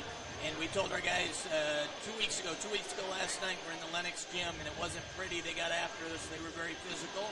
We left that locker room that night knowing that it's not a guarantee, but try to find a way where we can get another crack at them and see what we can do the second time around. And so, you know, what is a game plan for you heading into that Lennox game? Like you said, got down big, you clawed back, and then they kind of pulled away again towards the end. But they're a team that you know you can keep up with. How do you get that across to your team? Well, they were very physical with us the first time. And, you know, I think that's one of the things we struggle with at times, and I think they took it up even another notch, almost with the expectation saying we might see this team again, and we're going to kind of go beat them up a little bit in our gym and kind of let them know who's the big boy on the street or whatever. We didn't handle it at all very well in the first half, which is why we got down the way we did. We defended terribly, you know, we let the offensive end carry over on the defensive end. They hit some threes, obviously. Enan's one of the better players in the state. But they're going to pick up full court. We got to be able to handle that. But that's, you know, we told our guys, that's the first thing tomorrow. We'll start the day in film in the classroom. And they might not like it, but we're going to watch the first half of the Lennox game. Not to kind of harp and see, but we need our guys we played very poorly. And we did some uncharacteristic things in the first half of that game. We didn't keep our composure. We weren't poised. All those things have to change. But I think they're correctable things on our side. And if we can correct some of those things, It's just like anything. You're trying to hang around as long as you can. We said it the same way last year when we went up there. Give yourself a chance in the fourth quarter and see what you can do. So, you start off with film tomorrow and then practice. Any time off between now and Friday? No, you're not going extremely hard this time of year, but it's more the mental process right now and getting your bodies back. This is a 36-minute grind that you're just trying to get your bodies back and be healthy this time of year. That's the other thing. You try to lighten things up a little bit practice-wise, because the last thing you want is, knock on wood here, you don't want anything dumb happening between the next couple practices. You just want to know that you're mentally ready and physically ready going into Friday night's game. Well, and one thing, you'd mentioned the physicality of Lennox, and it started off, EPJ was very physical, and they maintained that physicality, but it seemed like your team adapted. I thought this might be the most physical I saw the Tanagers was tonight for all season. Yeah, you got to play through it, and then, we got to be more physical on our end. We're not the strongest kids in the world. And really in the postseason, even from an officiating standpoint, they're going to let the kids play a little bit too. Let them try to decide things on the floor. You got to be able to handle that and play through some of that. So I think our guys did a nice job handling that. At times we got to do a better job with our poise and composure. But the biggest thing, you just got to compete, play hard, and kind of trust the process and hang in there, and you just never know what's going to happen. And this is a perfect example. Down 6 with whatever it was, 4.5, 5 minutes to go. You don't realize there's a lot of time in the basketball game, but, the game shrinks down a little bit. You got to have stops, and we got key stops at key times, and then you got to be able to do manufacture or create some things on the offensive end, and we got that done as well. All right, well, Coach, season 2.0 continues on Friday in Lennox. Best of luck, and we'll be talking to you between now and then. Thanks so much again for coming up. We always appreciate it. Thanks a lot, Michael. Hey, thank you so much. Thank you. That was Coach Jay Drake of the Vermillion Tanagers, whose team came out victorious tonight, 77-70 in overtime over the EPJ Huskies. This EPJ team loaded with seniors, loaded with experience, loaded with big game experience. This victory by Vermillion should not be minimized. They will be coming in and playing, traveling to Lennox on Friday, a team that beat them by 20 just a few weeks ago. And so it's a significant comeback, and it's a significant second game for these Tanagers. And we will see how they come out. Well, I tell you what, I think that's pretty much all that needs to be said, as we did take a look around the state. We'll finish here just a second, but we got to that Lennox game. That was the biggie for us. And Sioux Valley defeated Dual. Bon Homme defeated Wagner 48-45. West Central in overtime defeated Madison. That's a biggie. St. Thomas More defeats Belfouche. Dakota Valley defeats Parker. Hanson over Mount Vernon Plankinton. Pine Ridge over Bennett County. Nothing too shocking there. In Class B, Viborg Hurley over Scotland. Castlewood over Oldham Ramona Rutland. DeSmet over Arlington. Freeman defeated Menno. Chester area defeated Canastota. That one's a bit of a surprise. Chester area at 11-9. Canastota was at 15-5 coming in. White River over Ulrichs. Wessington Springs took it to Avon. Del Rapids St. Mary defeated Coleman Egan. Tripp Delmont Armour defeated Andes Central Dakota Christian, home of all Pickstown students. Howard defeated Mitchell Christian. Gregory over Burke. Leola Frederick area over Wilmot. Gayville Vollen defeats Alcester Hudson 73-71. And then Centerville defeated Freeman Academy Marion 75-55. That's our look around the state, brought to you by the Vermillion Medical Clinic. Again, on the Midwest Ready Mix scoreboard, Vermillion defeats EPJ 77-70. Every time out was brought to you by Murph's Appliance on Main Street in Vermillion. Halftime show brought to you by Carlson's Body Shop, and this has been Tanager Basketball, brought to you by First Dakota National Bank. We're going to get you back into your programming on ESPN Radio 101.5 FM, 1570 AM, and you can tune back in on Friday, as we will have the Lennox game. Between now and then, you also have the girls from Menno on Thursday. So a lot of Tanager basketball yet to come. And keep it tuned here for all of that. For Jen Ashley, I'm Michael Schumacher. You have yourselves a great night.